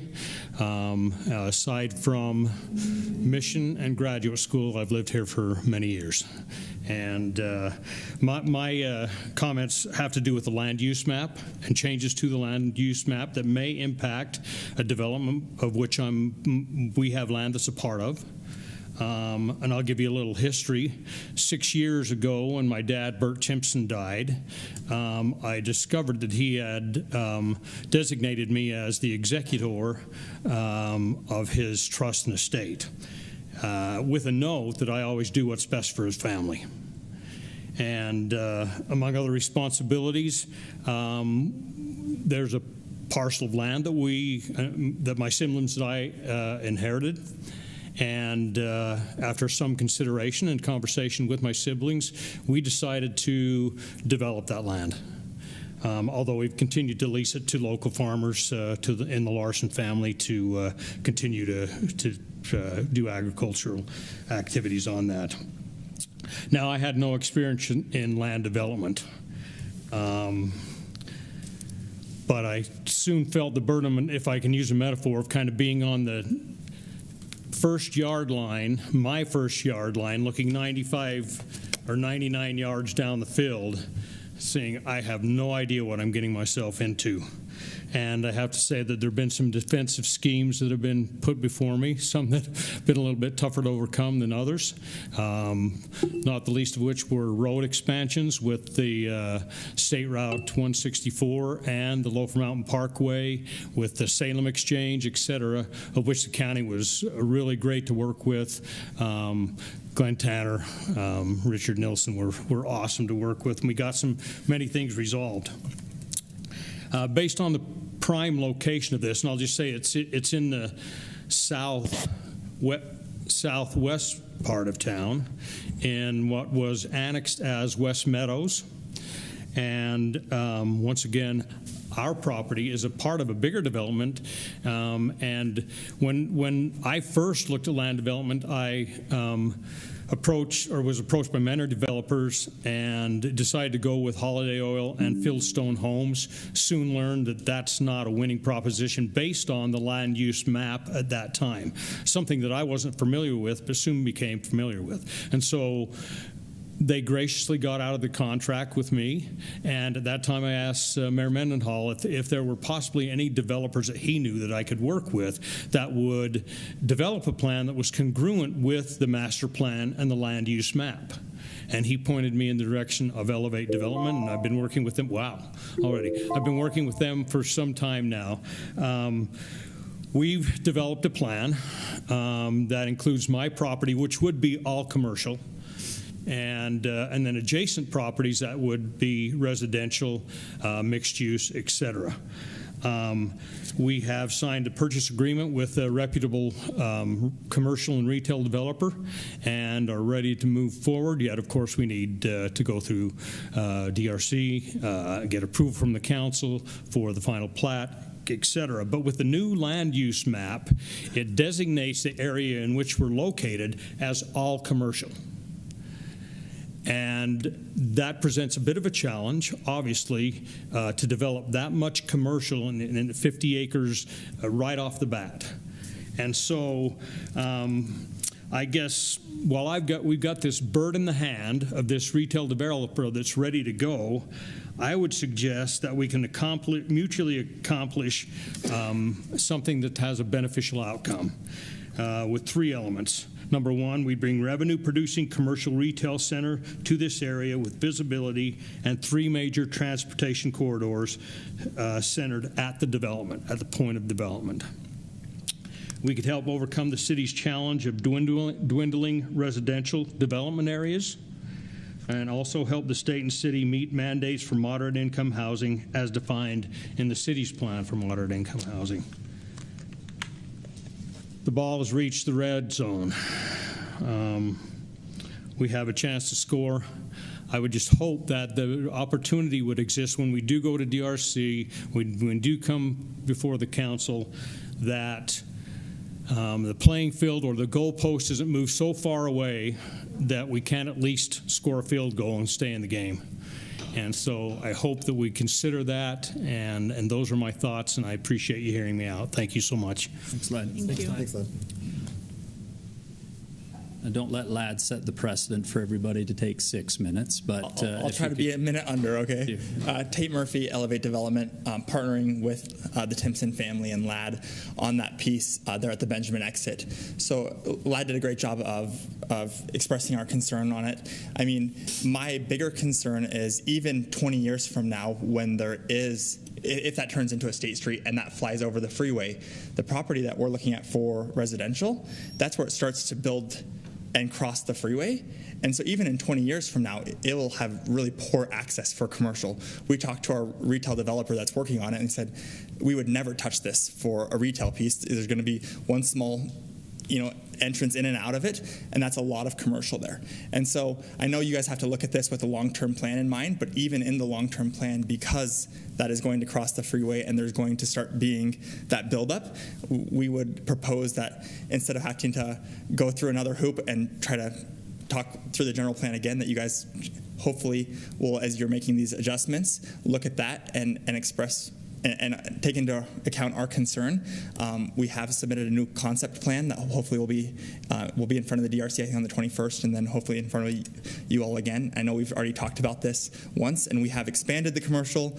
We're listening. We're trying to work together. We just don't want it to be, hey, you're pigeonholed at this point because we've now adopted this, right? And so we just want to keep the conversation going with all of you. But thank you. Thank you, Tate. Hello, my name is Clayton Rackham with the Clyde Capital Group, and excited to echo the words of Mayor Mendenhall. Spanish Fork has done a great job in all their general plans that I've seen in the past, which is only one. But that existing plan, want to speak to that and the new plan and how it affects where we're caught in that Clyde annexation, the 1050 West annexation, caught between, we got a unanimous approval from the council to move forward to study our annexation, while at the same time there's draft policy that contradicts residential development on the west side. Speaking of the old general plan and APAs, it's interesting because that general plan includes a lot of land use designations within APAs, so I agree with Dave that even the growth management boundary as it's presented and the removal of a significant amount of land that is in APAs is a step far beyond, I think, what I see most cities doing. And then also wanted to speak more in line with our annexation, also recognizing this is a general plan discussion and comment. We've had, this has been my life for 3 years, looking at this piece of land, this area, how to create it into a sustainable community, because that's the vision of Clyde Capital Group. And we've worked with UDOT. I've appreciated being in those meetings over the last 3 years, participating with the planners you have hired with the help of MAG. I'd like to say that I know that it's MAG, Mountain Land Association of Governments, responsibility to plan for future infrastructure outside of the city's control and decisions. I've been able to sit with them, meet with UTA board members, discuss this with project managers of UDOT, of the infrastructure that will eventually come in. And yeah, funding's hard. I think state funding for large, whether it's 100 million or 192, and you tack on a UTA station, and it does end up being in the ballpark of 500 million, I think it's a significant sum of money, and it's a big decision. At the same time, I think a lot of that's well down the way, as far as I've seen in the meetings I've had over the past 3 years. So I'd love, and I believe we've requested this in the past, I'd love to meet with MAG and the council or the mayor and discuss how do we accelerate a Center Street interchange that's needed. And the environmental assessment that has been completed has shown that if that interchange isn't built, there's significant issues along Main Street. There already are. I used to live here for 2.5 years, and that was 4 years ago, and there were significant traffic problems along Main Street because there is no Center Street interchange. So hoping to see this general plan adopted, hoping to see the community continue to grow as it's required to by population growth and other things. But thanks for your time, Council. Thank you. Thanks, Lloyd.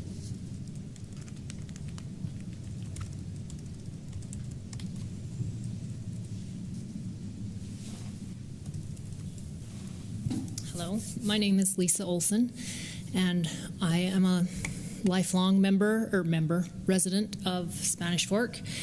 And I did send an email to the council members so they all already know my thoughts on this.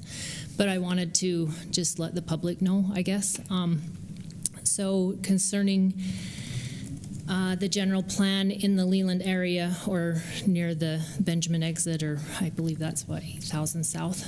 It's always been Benjamin exit to me, but I feel that oftentimes when, like Councilman Marshall mentioned, we go by the general plan when we can, and when we can't, we can change it.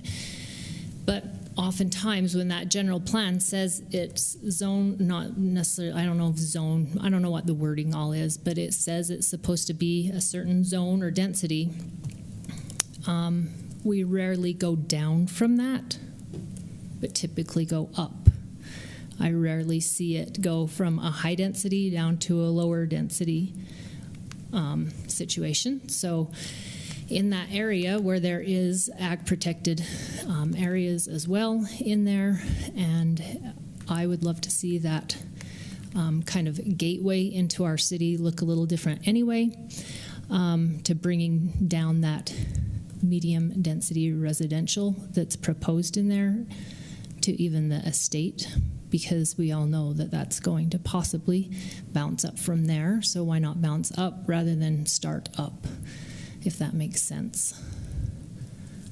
So that was my thoughts on that. As far, and also even on the other side, on the west side of the freeway, it's proposed to be low density. Why that couldn't also be estate density, where we're bordering all of agriculture along there. So thank you. Yeah. Thank you, Lisa.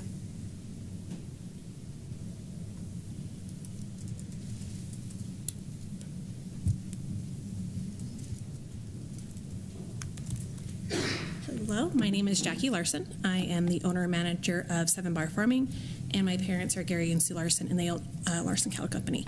So I'm going to try to go as quickly as possible, but with it being a 70-page document, there's no way I can get through it all in 3 minutes. So in respect of everybody's time, I'll try to summarize it by listing a few main points, and when I sit down, I will email you all a copy of the PDF comments that I made, and then ask you to incorporate some of that into the final version before you adopt it. So first, my family's property, I ask for it to be general plan as agriculture, and that's east and west of I-15. Next, agriculture and how it's defined throughout this document is not correct. And third, the ag protection area laws are not implemented in this according to statute. And I have addressed that in detail in the PDF that I'm going to send you guys once I sit back down. And in the goals, Councilman Marshall and Cardin, you both came out to my family's farm in Leland just last year and met with a number of farmers from that area. I think it's appropriate to include in the objectives and strategies that there are several changes to be made to Title 15 for agriculture. Along with that, a better incorporation of ag-protected areas, agriculture as a working operation, and not only limited to the river bottoms and agritourism west of I-15. Next, state law does define some timeframes so that the annexation policy boundary is within the next 20 years. A station area plan, once certified, is within a 15-year horizon with reporting every 5 years. And ag protection is a minimum 20 years, which renews automatically for additional 20 years. So where there is an APA, agriculture is a long-term land use that the city should plan for, and that is a collective landowner-driven commitment that they made. And if somebody wants to remove their parcel from ag protection, that the remaining area remains an APA, since that geographic area of the APA, which we have thousands of contiguous acres of, are significantly larger than one individual parcel. So that's where the living document aspect of the land use element comes into play. So if somebody wants to go up in density when removed from an APA, then that change in the designation for their parcel should be considered later if that time ever comes.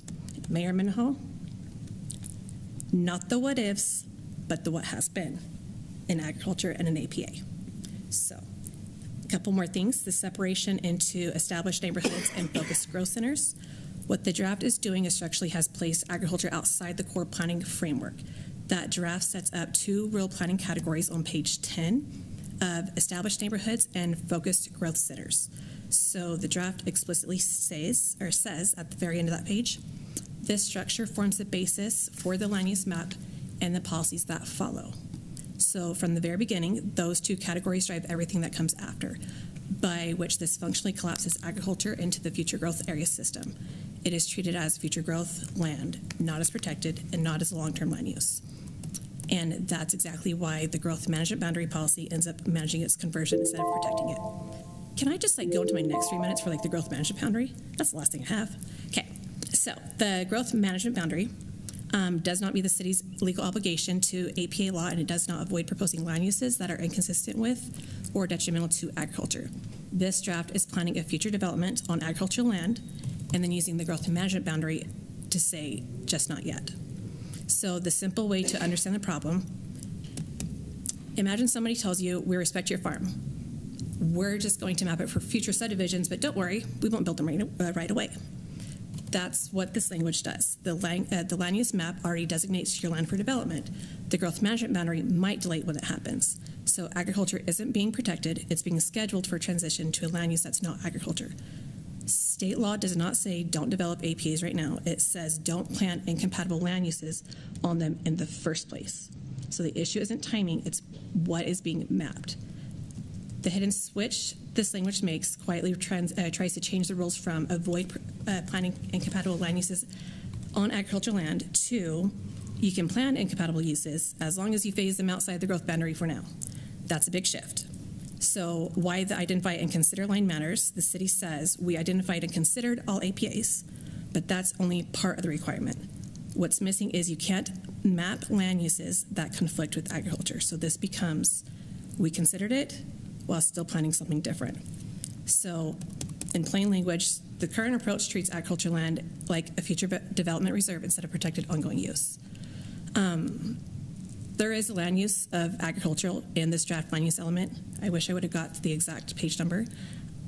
So apply that agriculture designation to all APAs.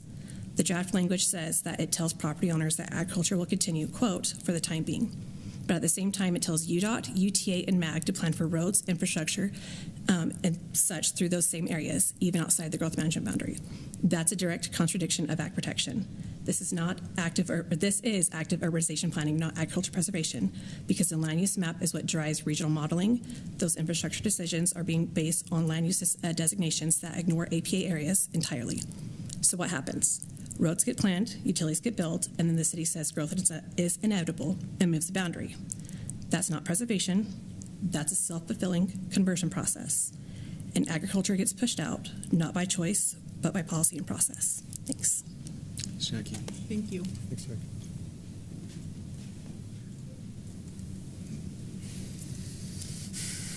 Hi, Richard Mendenhall with Canyon Creek Commercial Center. We would like to address a few of the elements of the general plan tonight that are consequential in terms of the transition that they're going through. With what, $150 million or something of that nature that's committed to the Dry Creek Parkway, the interchange, and the improvements from I-15 to SR 51. In addition to that, Canyon Creek Parkway is scheduled for a realignment that will begin later this year, and will take the current Canyon Creek alignment to 1200 West in Springville, and that will be the permanent alignment with the full service access there that will feed the freeway traffic from I-15 along Canyon Creek Park or Dry Creek Parkway down through the Canyon Creek Parkway to US 6 and vice versa. So 2 freeway accesses will be fully operational, facilitating the commercial traffic between the 2 corridors. The current forecast for the traffic volumes on that are moving towards 20,000 cars a day. Today on North Canyon Creek Parkway, north of where IHC is in the 4,000 to 5,000 cars a day range. So we're talking about a material change with the realignment that enables commercial development to occur up and down the corridor that would be similar to what is already existing within the Canyon Creek Shopping Center. So there's about 136 acres that's in Spanish Fork City, including land that's owned by the city, for a depth of approximately 1,000 feet from the center line of the Canyon Creek Parkway, which would be eligible, and there's current market demand to support commercial development that would be retail and corporate office based, that will enable tax base to be enhanced in addition to what's already happening in the Canyon Creek Shopping Center. We like the idea, and we think it makes perfect sense when the city's talking about your gateway districts and you're talking about the combination of development there. Just to echo back to the council some of the concepts, the gateway designation combines high-density housing with commercial uses to create vibrant mixed-use neighborhoods that mark key entrances to the city, unlike the mixed-use designation areas where this designation accommodates taller buildings and greater residential intensity. With a focus on modern integrated mixed-use development, these areas are strategically positioned along major transportation corridors such as I-15 to maximize accessibility. This arrangement promotes walkability, encourages active streetscapes, and supports a live, work, play lifestyle. This designated land use accommodates future growth by prioritizing substantial transit-oriented development to create dynamic, attractive spaces that integrate housing, shopping, dining, and personal services. Right now, there's about 1 million. Within the next year, we'll have about 1.3 million in square footage that's completed with retail, dining, entertainment, services, as well as the hospital. In our view, that corridor ought to be focused as commercial, with the gateway district designations on the periphery of that to bring the residential intensity in that will then support the commercial and create the live-work environments that you're talking about. Specifically, our request is that the 12 acres at the northwest corner of Marketplace and Expressway be designated as gateway, and that the corridor in its future alignment for Canyon Creek Parkway be designated as commercial to facilitate the continuation of commercial from Dry Creek Parkway to US 6. Thank you, Richard. Thank you.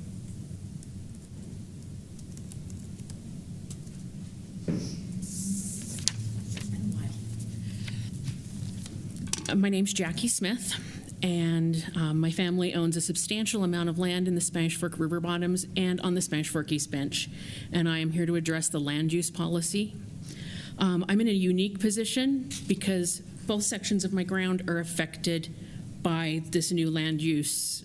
I can't think of what to call it, but I'm here because I have concerns about the process and the impact of this plan. Many of the landowners who were directly affected, particularly in the river bottoms, were not meaningfully included. I would ask why that's been and how that's going to be addressed moving forward. This plan creates disparities between neighboring properties. Similar ground is being treated very differently, which directly affects both the value and long-term potential of the ground. The zoning difference applies to both the bench and in the river bottoms. For example, there is property in the river bottoms where the plan now will allow up to 3 homes per acre, while adjacent ground, which from what I can tell on the map would be my ground, is limited to 1 home per 40 acre. Although today, that same ground, all of that ground, is one home per 5 acres. Why as a landowner would I be supportive of this? That's a significant change that creates a very real disparity between neighboring properties. I also want to address something similar on the East Bench. The surrounding properties on the East Bench to ours are zoned low density and medium density housing. It's been recommended that the remaining undeveloped ground on the East Bench, our family's ground, is being recommended for estate zoning. That represents a reduction in density compared to the surrounding properties and directly impacts its value and potential. When ground is zoned similar to surrounding properties, the offers come in. They're strong and they're competitive. When the zoning is restrictive, nobody wants it. Okay? You, New Dave, I'm calling you New Dave because I don't know you, you specifically asked, how can this plan doesn't affect value, but it does. I am living it today, and I am telling you that it does. Okay? I want to also clarify something because we keep saying this is a farming plan. This is a farming town. Earlier we were saying how great we are because we support the stock show. Land value is what allows farmers to operate. It supports financing for equipment, rebuilding after loss, and continuing day-to-day operations. If land values are reduced, it becomes harder to secure the credit and investment needed to keep farming viable. It doesn't get easier when our property values go down. It's important to ask, to me personally, why are we making so many decisions for ground that may never be annexed? And why is anyone taking into account that it is decreasing the value of ground that may never fall within your city limits? If this is the plan, what is the city's plan to offset that? If I can keep going, I understand, and I read in here TDRs may be back. But those programs are not fixed or guaranteed, and their value depends on future market decisions and policies that can change over time, just like this changed from last week to today. Okay? So if the city's not willing to stand up and back those and establish a value, it just leads to a loss for everyone overall. At this point, I would urge everyone to take a moment and deny this ordinance. At least delay a consideration until there are clear, concrete answers to questions my family and many other people here have asked. One thing I'd like to point out is the land can't support a farmer financially. That land in the river bottoms will not be farmland for long. I want to thank Councilman Marshall, for asking some questions that I feel like we've been asking for years. And, you know, Dave said, I can't come up, this is Dave Anderson, I can't see how this would hurt a farmer. Well, I can tell you right now, for my family, if the value of our property in the river bottoms goes down, we can't afford to invest in new equipment. We can't afford to have the next generation go on and do that farming. And it's taking that value away. If you go from, I can't go get a loan against something with a TDR on it, where I can go get a loan against property as it sits right now. Thank you. Thank you, Jackie. Thank you.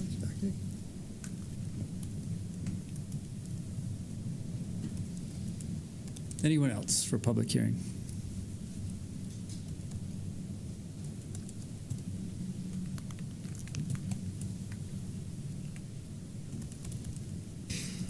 Hello, friends.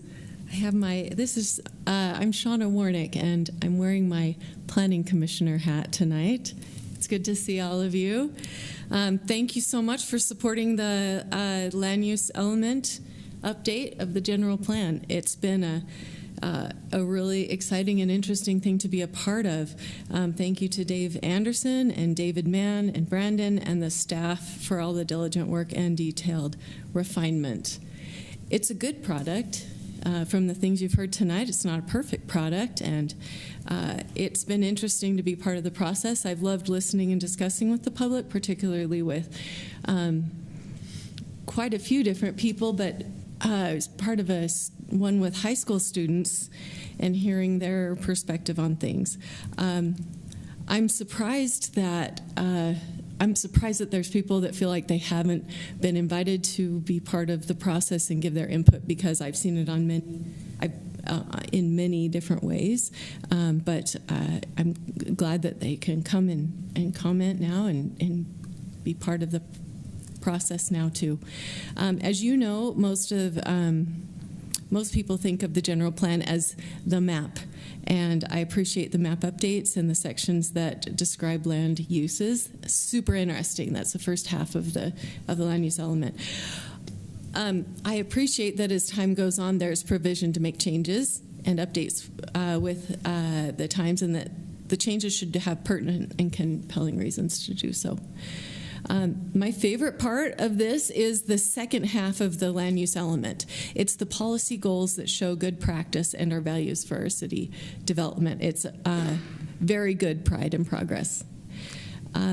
The plan. One thing I wanted to tell you is the Planning Commission chose not to address a couple of issues that that Dave brought before you tonight. One is the part where the growth management boundary map conflicts with the second half in that policy, because we felt that this was a city council discussion, and also, you know this and I know this, but I think the public should also remember that the growth management boundary is an area that the city is willing to annex, because that's where we can reasonably provide utilities if landowners apply or a petition to be annexed to the city. I think that's right, Mr. Anderson. We felt comfortable. There's also one other space that is along the 900 South corridor. The land designation has been on medium density, and there's members of the commission that had thought that that area should be a lower density. So we thought that would be a council decision too. Thank you so much, friends. Thank you, Commissioner.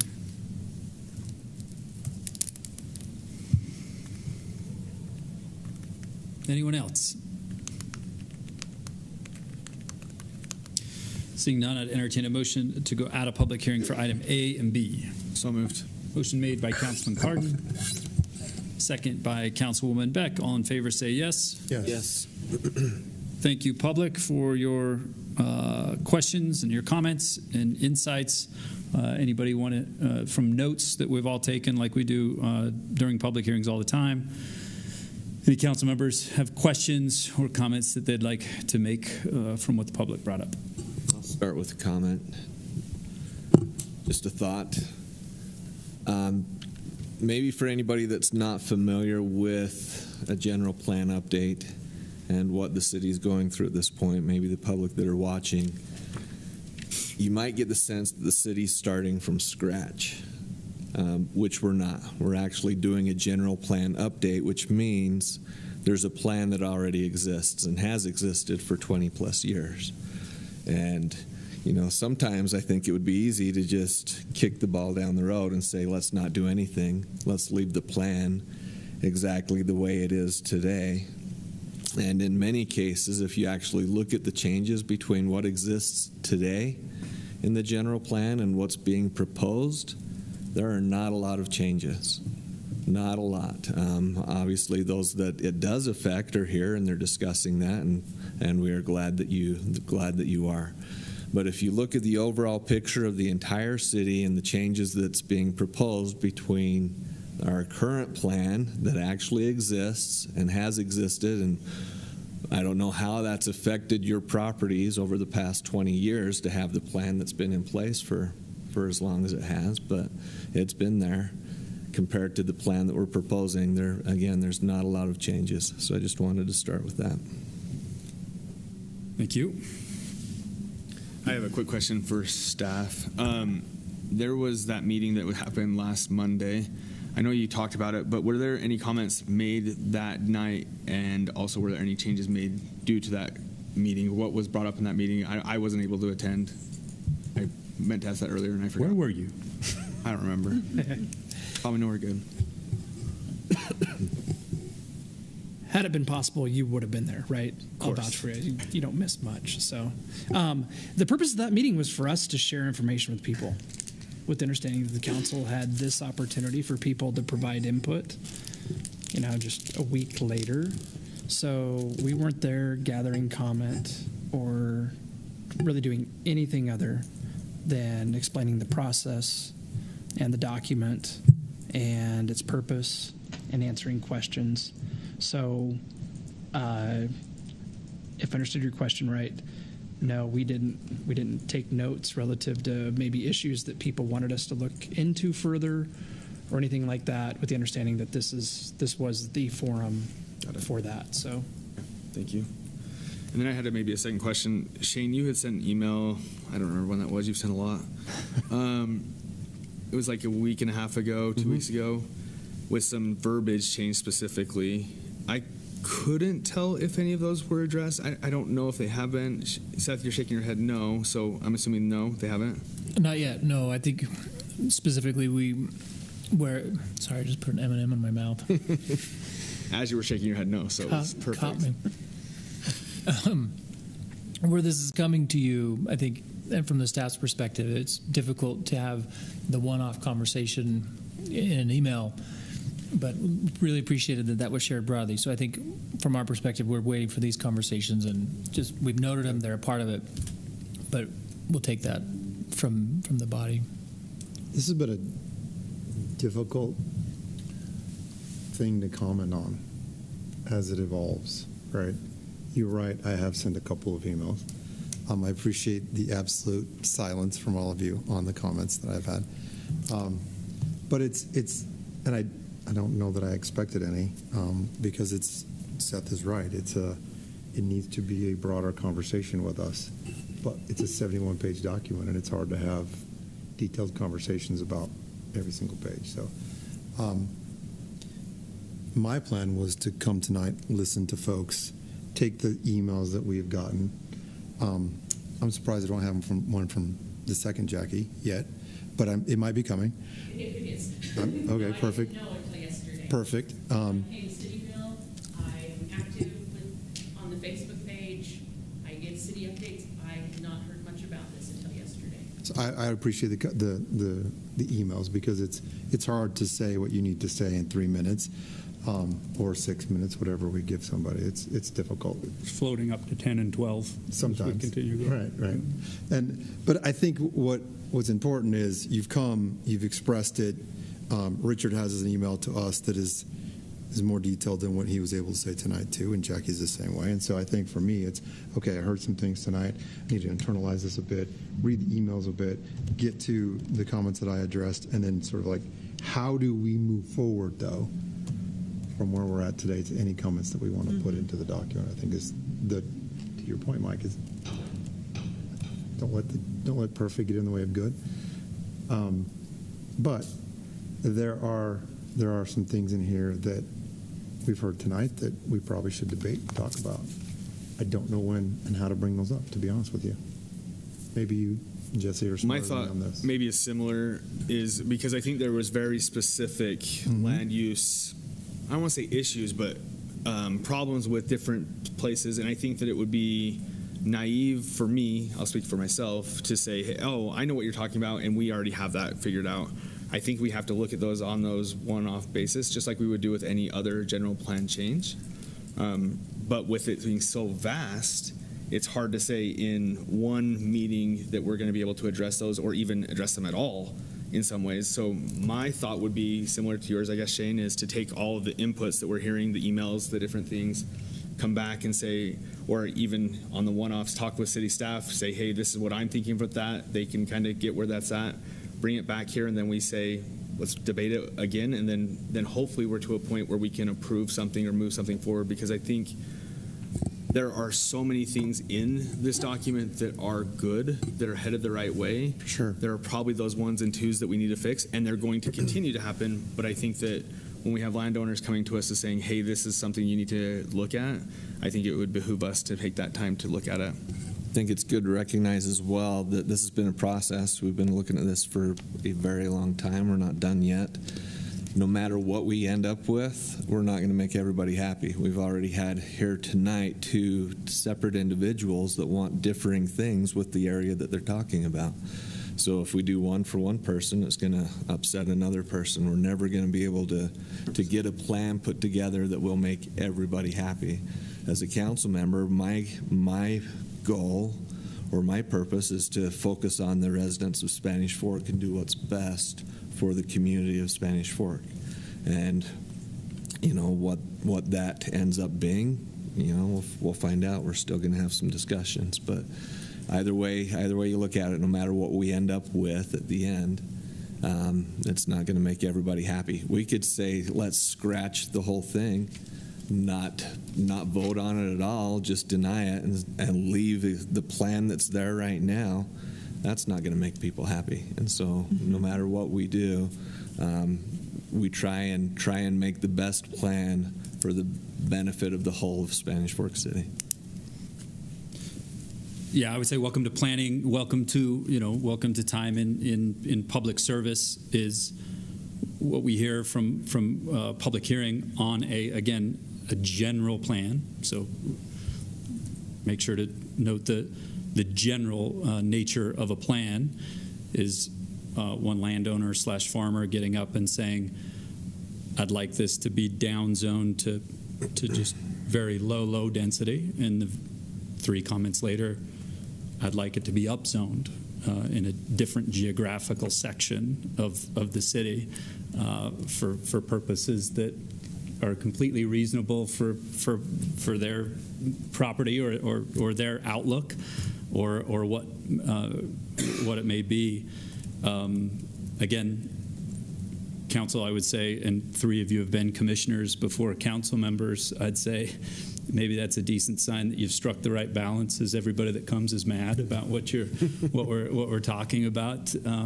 It hasn't been one-off decisions. It has been the studies of again listening to people and saying things. I'll say this about, because it's discussed when you're talking about general plans, is the agriculture nature and the agriculture heritage. You've already seen it tonight that, boy, how has it lasted 100 years in a stock show, and how's it going to last the next 100 years? Well, it's going to.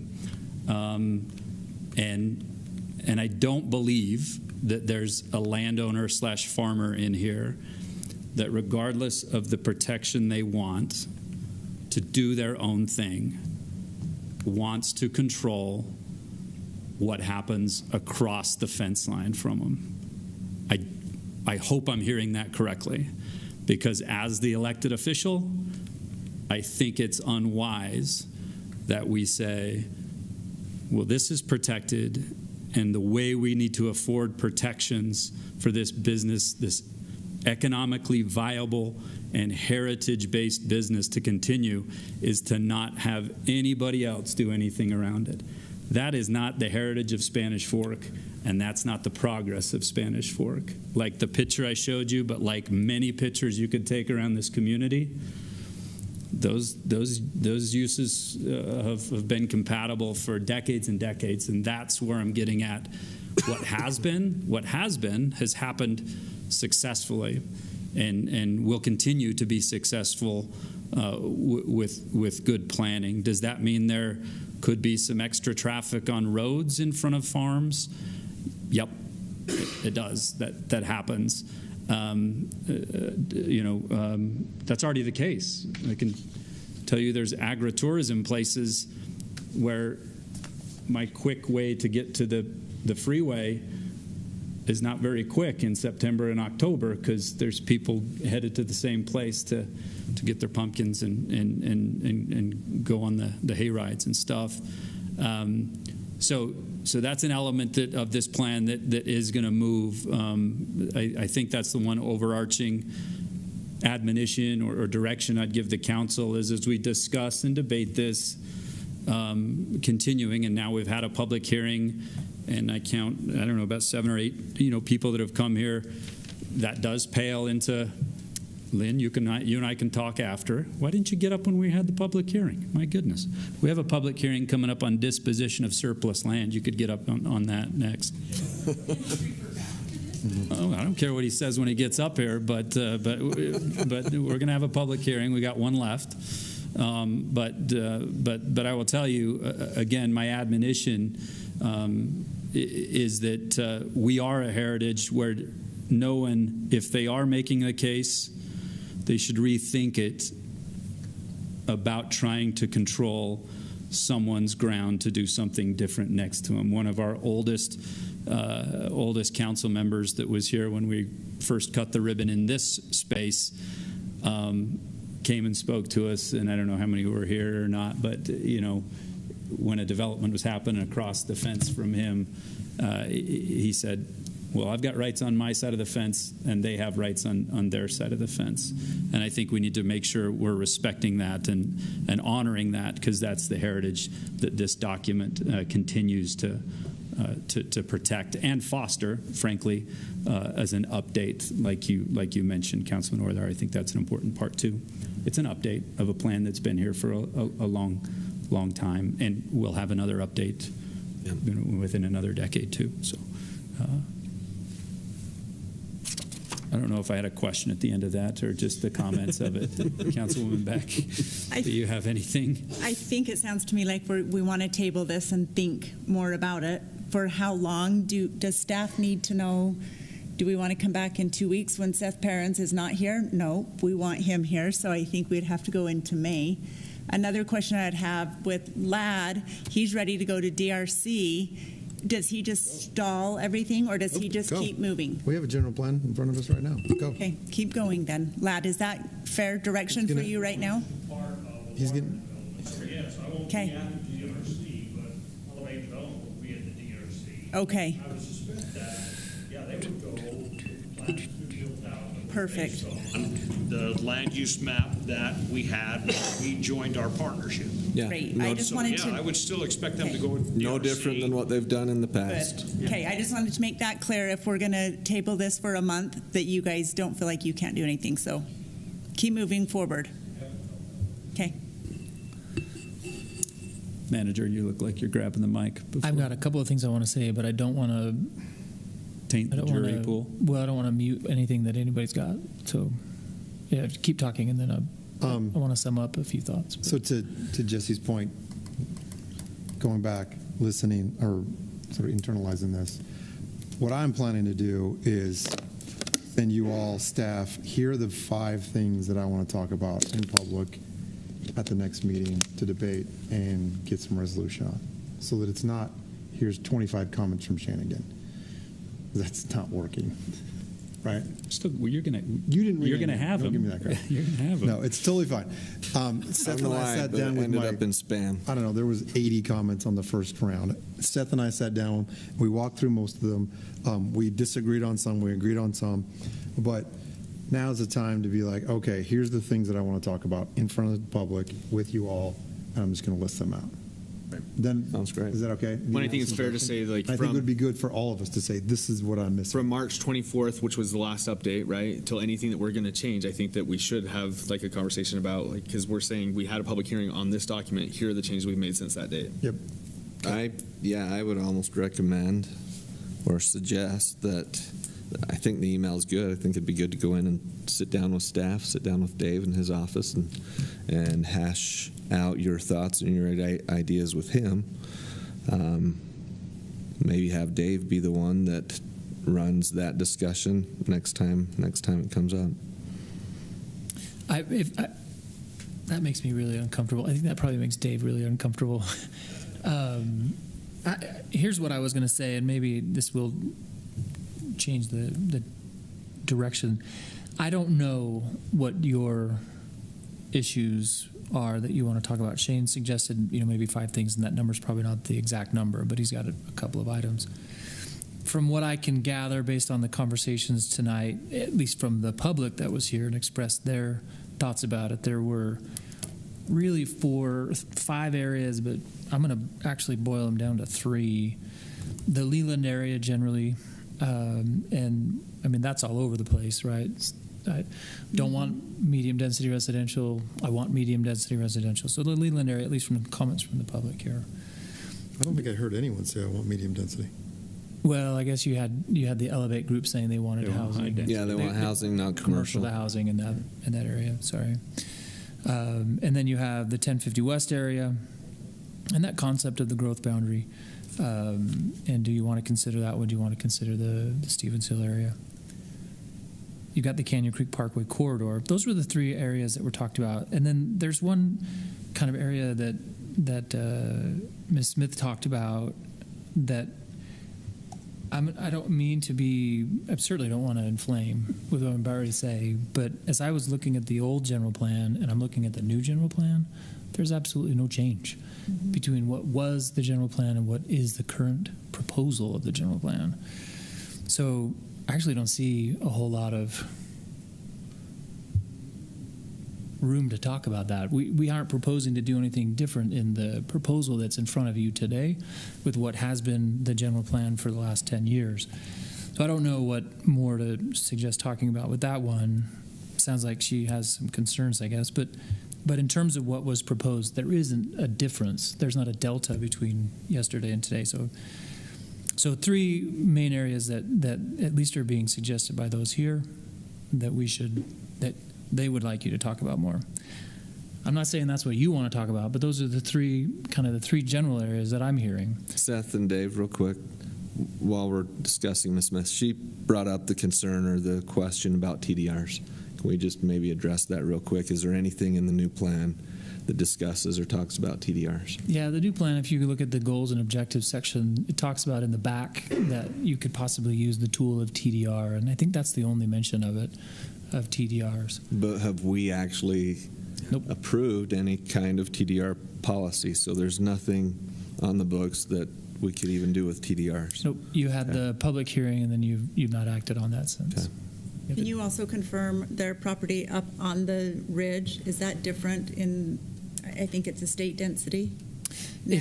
It's not different than what the current general plan says. And that's what is to the west of it, on not the Fred Vincent farm, but the Dean Vincent, the Dean Vincent property. That's estate density. That's within the estate density. And then what's on the High Sky Estates to the east of it is also in that same category. So that whole space, if you will, from, let's call it 1900 South. Right. And from, 1900 South on the north end of it, 1700 East on the west end of it, and then the brow of the hill all the way up to Spanish Oaks Elementary. It's all EDR. In the general plan it says that, and in the land use designation that's what you've done. Okay. So it would be helpful, I think, for staff to really focus in, and so if.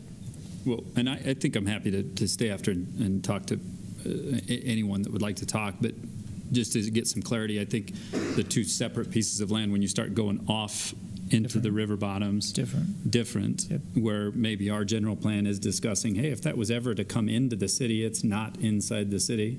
If that was to ever come into the city, then that general plan might be a home per 40 acres or something, or whatever Ms. Smith said, where currently in the county it's a home every 5 acres with enough frontage is how it's, is how the county probably has it.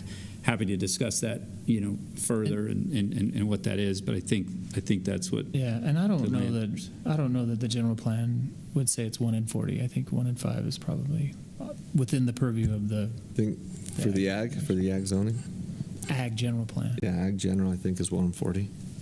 General plan doesn't have any zoning attached. But if it were to. So if somebody zone wanted to ag, say, hey, I want to come into the city, here's the zone I'm requesting, is probably more of, at that time, requesting, I want a home per every 5 1/4. Which raises the question, then why ag general plan? If the plan eventually is to do something different than the general plan, why general plan it a certain way? That would be my question. Well, I think in all seriousness, I think you're saying with the general plan, you want to keep that agricultural. Correct. And so to her point, why would you, if you're wanting to develop your land, if that's the intent, why would you come into the city? You wouldn't, knowing you're going to be zoned 1 to 40 compared to staying in the county at 1 to 5. Yeah, and some people will want to come into the city so they can have access to utilities, and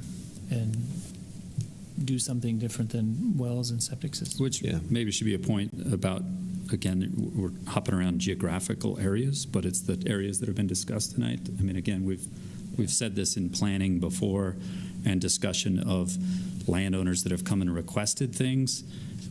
The reason it has been requested in the Leland area as far as stuff is because infrastructure has been installed.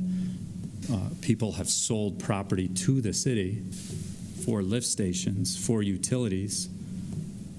We didn't take it. It was sold for dollars and cents, and it wasn't sold because the idea was a home on 50 acres down there to be on our sewer system. It was because of the general plan of what people were requesting to do.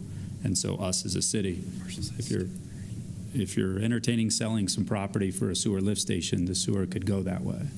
And it was sold. Infrastructure, millions of dollars of public money put down in that area. So Seth, back to what you said earlier, if we as council have our thoughts that we want to put together, rather than coming in person and discussing those, you would just prefer an email? It would be great. It would be great to do that here. To do that just during the meeting. Just save it and do it. I think for during the sake the meeting. of everybody, like it's you guys that need to talk through it. And if you have questions for us to fill in the blanks or whatever, if you want us to prepare in some way, like giving us some clarity about these areas are the areas I'm concerned about. My guess is that 95% of the document is good. Mm-hmm. Yeah. Whatever that percent is, but I'm guessing it's a high percentage. And really, you want to focus in on a couple of areas. So just share that with each other and come prepared in the next meeting to discuss. Yeah, and then I probably would say, I don't think you will debate all of that in one night. I think that's too much. Sure. And so it might be, we're going to talk about these two for this council meeting, we're going to talk about these two at this council meeting, and it might take, 3 or 4 council meetings. But I think if you can identify what those are, we can then schedule out for you on a council meeting, and it can be easier, more manageable, and you don't have to go till midnight one night. And I prefer at 10 o'clock. You're not useful anyways, right? Yeah, and I think be honest with us. You're not making good comments at 10 o'clock, right? I think, like you say, I think it makes sense in this meeting, not in a work session. Oh yeah, I would not suggest in a work session. I think here's the better place for it. Okay. Yeah. That way there's that the public is able to participate in the hearing side of it, right? The public hearing portion's done. That's sometimes a question mark that I think the public has of a public hearing versus a public meeting. And work sessions are public, but they're not always well attended, and for logistical reasons, we don't televise those. But having it here, I think, is the better approach. Yeah. If you have anything other than those 3 that I listed, and if those 3 aren't on your list, like give those to us, and then we'll kind of plot those out. We'll try to create, if there's the ability to do one or more than one topic, then we'll try to group a couple that are similar. If there's one that we think is really meaty, then we'll put it on its own. But I think that'd be helpful. Yeah. I'm curious with the council mayor tonight. We discussed the general plan, the land use, but didn't really discuss anything about the growth policy adjustment. Does anybody have comments or concerns about that they want to bring up tonight? At this point, they're so intertwined. It's one and the same. Okay. They are 2 specifically different legislative actions we have to take, for sure, but the way we have tried to use it in this general plan, it's sort of baked into it, right? Yeah, and I think the question, to be independent. Tell me if I'm off, but I think the question that I was thinking about when Dave was mentioning it about some of the verbiage that gets intertwined and, hey, are we following this and stuff? I think of, I don't own land, but I would think if I'm the landowner and talking about, well, I'm requesting to adjust the growth boundary, and here's why, and I'm in APA, but I don't know that I'm going to request to bring myself out of APA until I know, are you legislative body, are you going to adjust the growth boundary because this, and this, here's my case, and now I'm coming out of APA. So it's a little bit, cart horse conundrum there that I don't think, if we just get completely tripped up over the details of the language, it's not dealing in reality of what those people that actually own the land are probably thinking in their head, they probably don't want to come out until it's adjusted the growth boundary, right? Maybe not, and that's okay. Since we're talking about it anyways, I think we need to be very clear and consistent with whatever it ends up being. I don't like here a little and pick one and don't pick another, and I think whatever we decide on, it needs to be consistent and clear. Well, and then when I'm confusing myself with that, we are talking about an APA that's the county APA. Correct. We have an APA inside the city, so let's not conflate the two. Yeah. This is a county APA that somebody's typically asking to adjust the growth boundary, right. Where we've approved an APA inside of Spanish Fork, which is a different. Yeah, and then we've annexed. Historically, we've annexed APAs. some pre-existing APAs as well. Yeah, so that's what the change is. Yeah, and I think that's a serious consideration that Dave suggested in his commentary at the beginning. That do you want to annex properties that have APA? And that's not meant to be any kind of we don't want to support ag. But if you aren't interested in having development, do you as a city then want? If a landowner's not interested in having development, do you as a city want to annex them? Yeah, so why would you annex somebody if they don't want to? If they're not going to be within the growth boundary, why would we annex them? They're not looking to. Yeah, that needs to be a big part of the discussion as well. Yeah. I think I'll just reiterate Stacy's good point of you saw one of the first screens that Dave brought up. I remember the meeting of putting dots out and different things with the public. Can't believe that's April 8th, 2024. So it's a 2 years and a day. Let's not do 2 years and a day to get back to adoption of a general plan. You've got people that are requesting, and they do have as much invested here as far as themselves and their family history and heritage, that we can discuss this, we can debate this, continue in public, and the public can continue to engage with us and make your case as well. But we're going to get this to a point here in 2026 and the first part of 2026 that we can adopt a general plan and have some clarity moving forward with then people requesting to amend it if they need to. So that would be my admonition of the legislative body too. I agree with you, Mayor, but in Ladd's case, neither plan accommodates them. So there's a general plan update to do what they want to do, period. Yeah. So if we want to focus specifically there over the next couple of weeks, we can do that too. But neither plan currently accommodates what they want to do. Right. So they got to start amending now. They got to start exactly. Start the process. It's a different set of circumstances. Design something we love. And maybe to that point, Councilman, that probably is a good idea.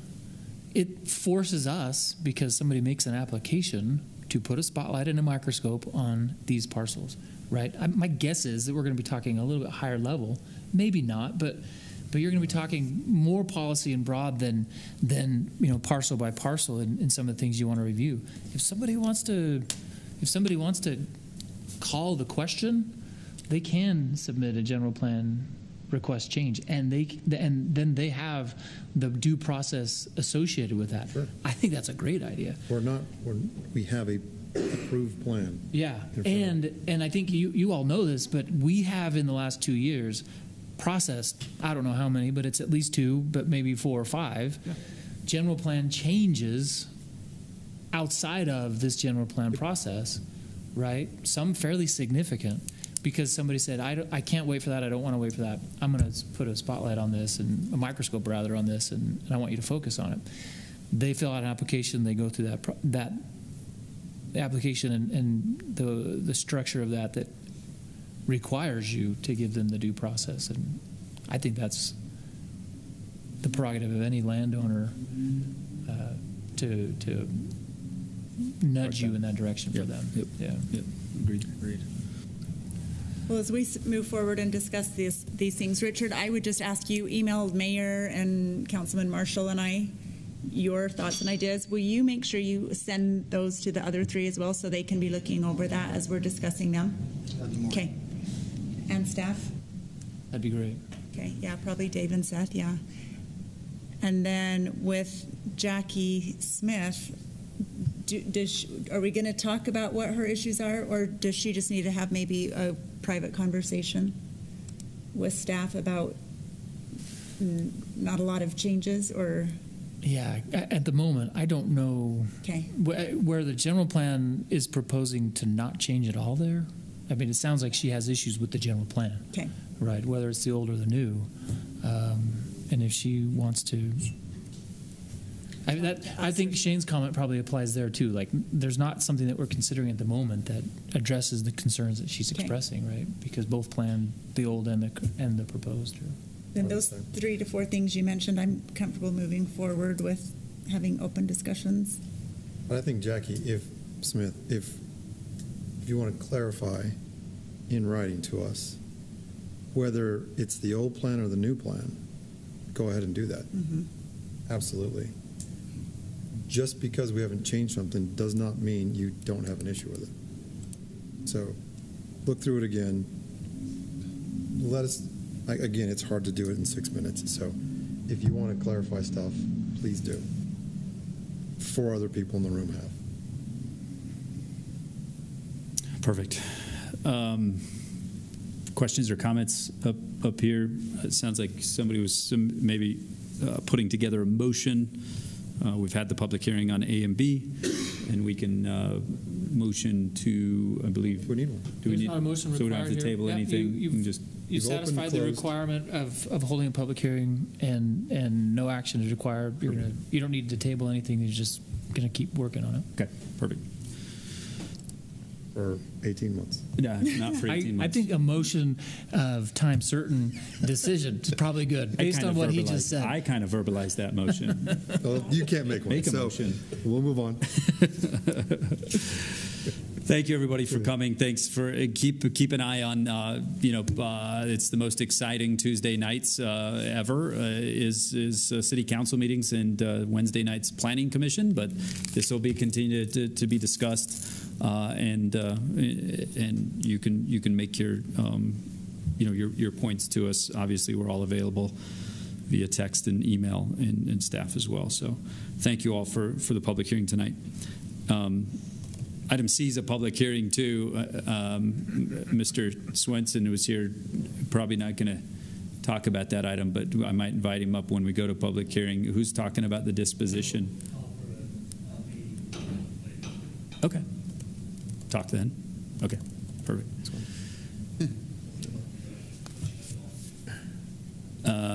Item C is the disposition of surplus land located at 1172 South Bradford Lane. Oh, y'all leave it. It's only one more item, guys, and then we go to closed session. This is the last item. Exciting stuff. Mr. Vaughn Piquel. Don't take it personal, Vaughn. No, that's what I was. I mean, just because you stood up, everyone left. Don't take it personal. Attorney effect. Do you have any graphics? I can, sure. Let me see if I can share that. I apologize. What do you mean you can? Either you do or you don't. Just pull up a map. It's in the... Make sure you zoom way out, though. I know where we are. Yeah, it's in the...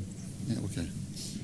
It's on the agenda. There's an exhibit that shows the area that's being disposed of. Anyway, this property was acquired by the city through some MAG funding for the 300 East corridor. We only need a portion of the property for roadway development for both Volunteer Drive and then the Bradford Lane intersection. So there's approximately an acre and 1.45 acres that is surplus and can be disposed of.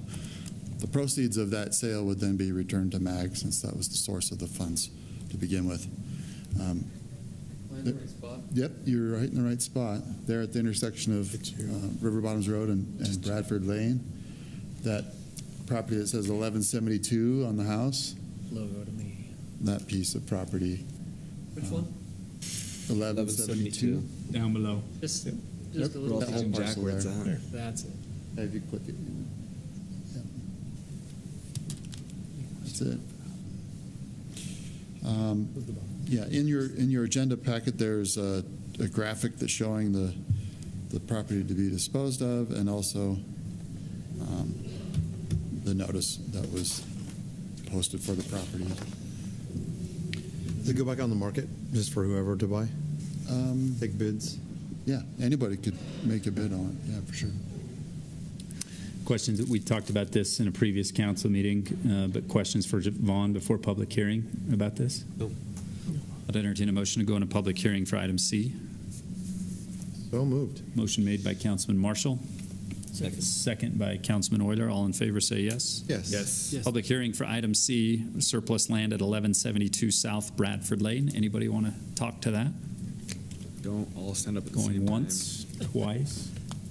I'll make Should a be the motion to move auctioneer. out of public hearing. Motion made by Councilman Marshall.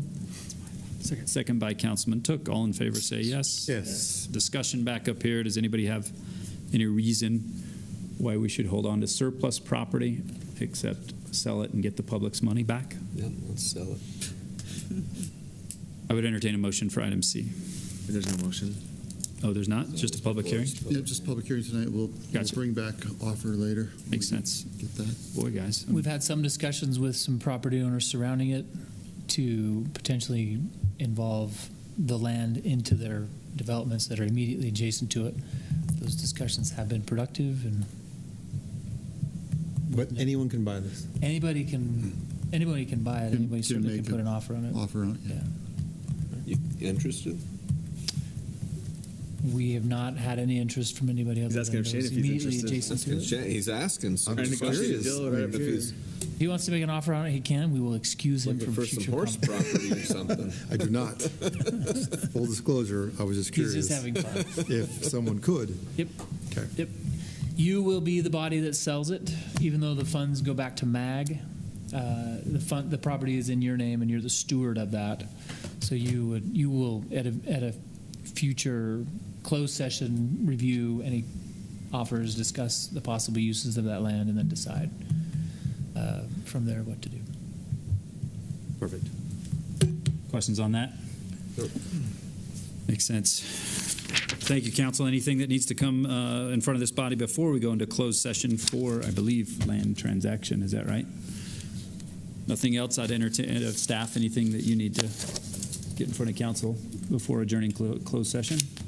Just a closed session. I'd entertain a motion. I move to adjourn to close meeting for a strategy session to discuss the purchase, exchange, or release of real property, including any form of water right or water shares, or discuss a proposed development agreement or project proposal in the Explorer Room provided by Utah Code 52-4-205. Well done.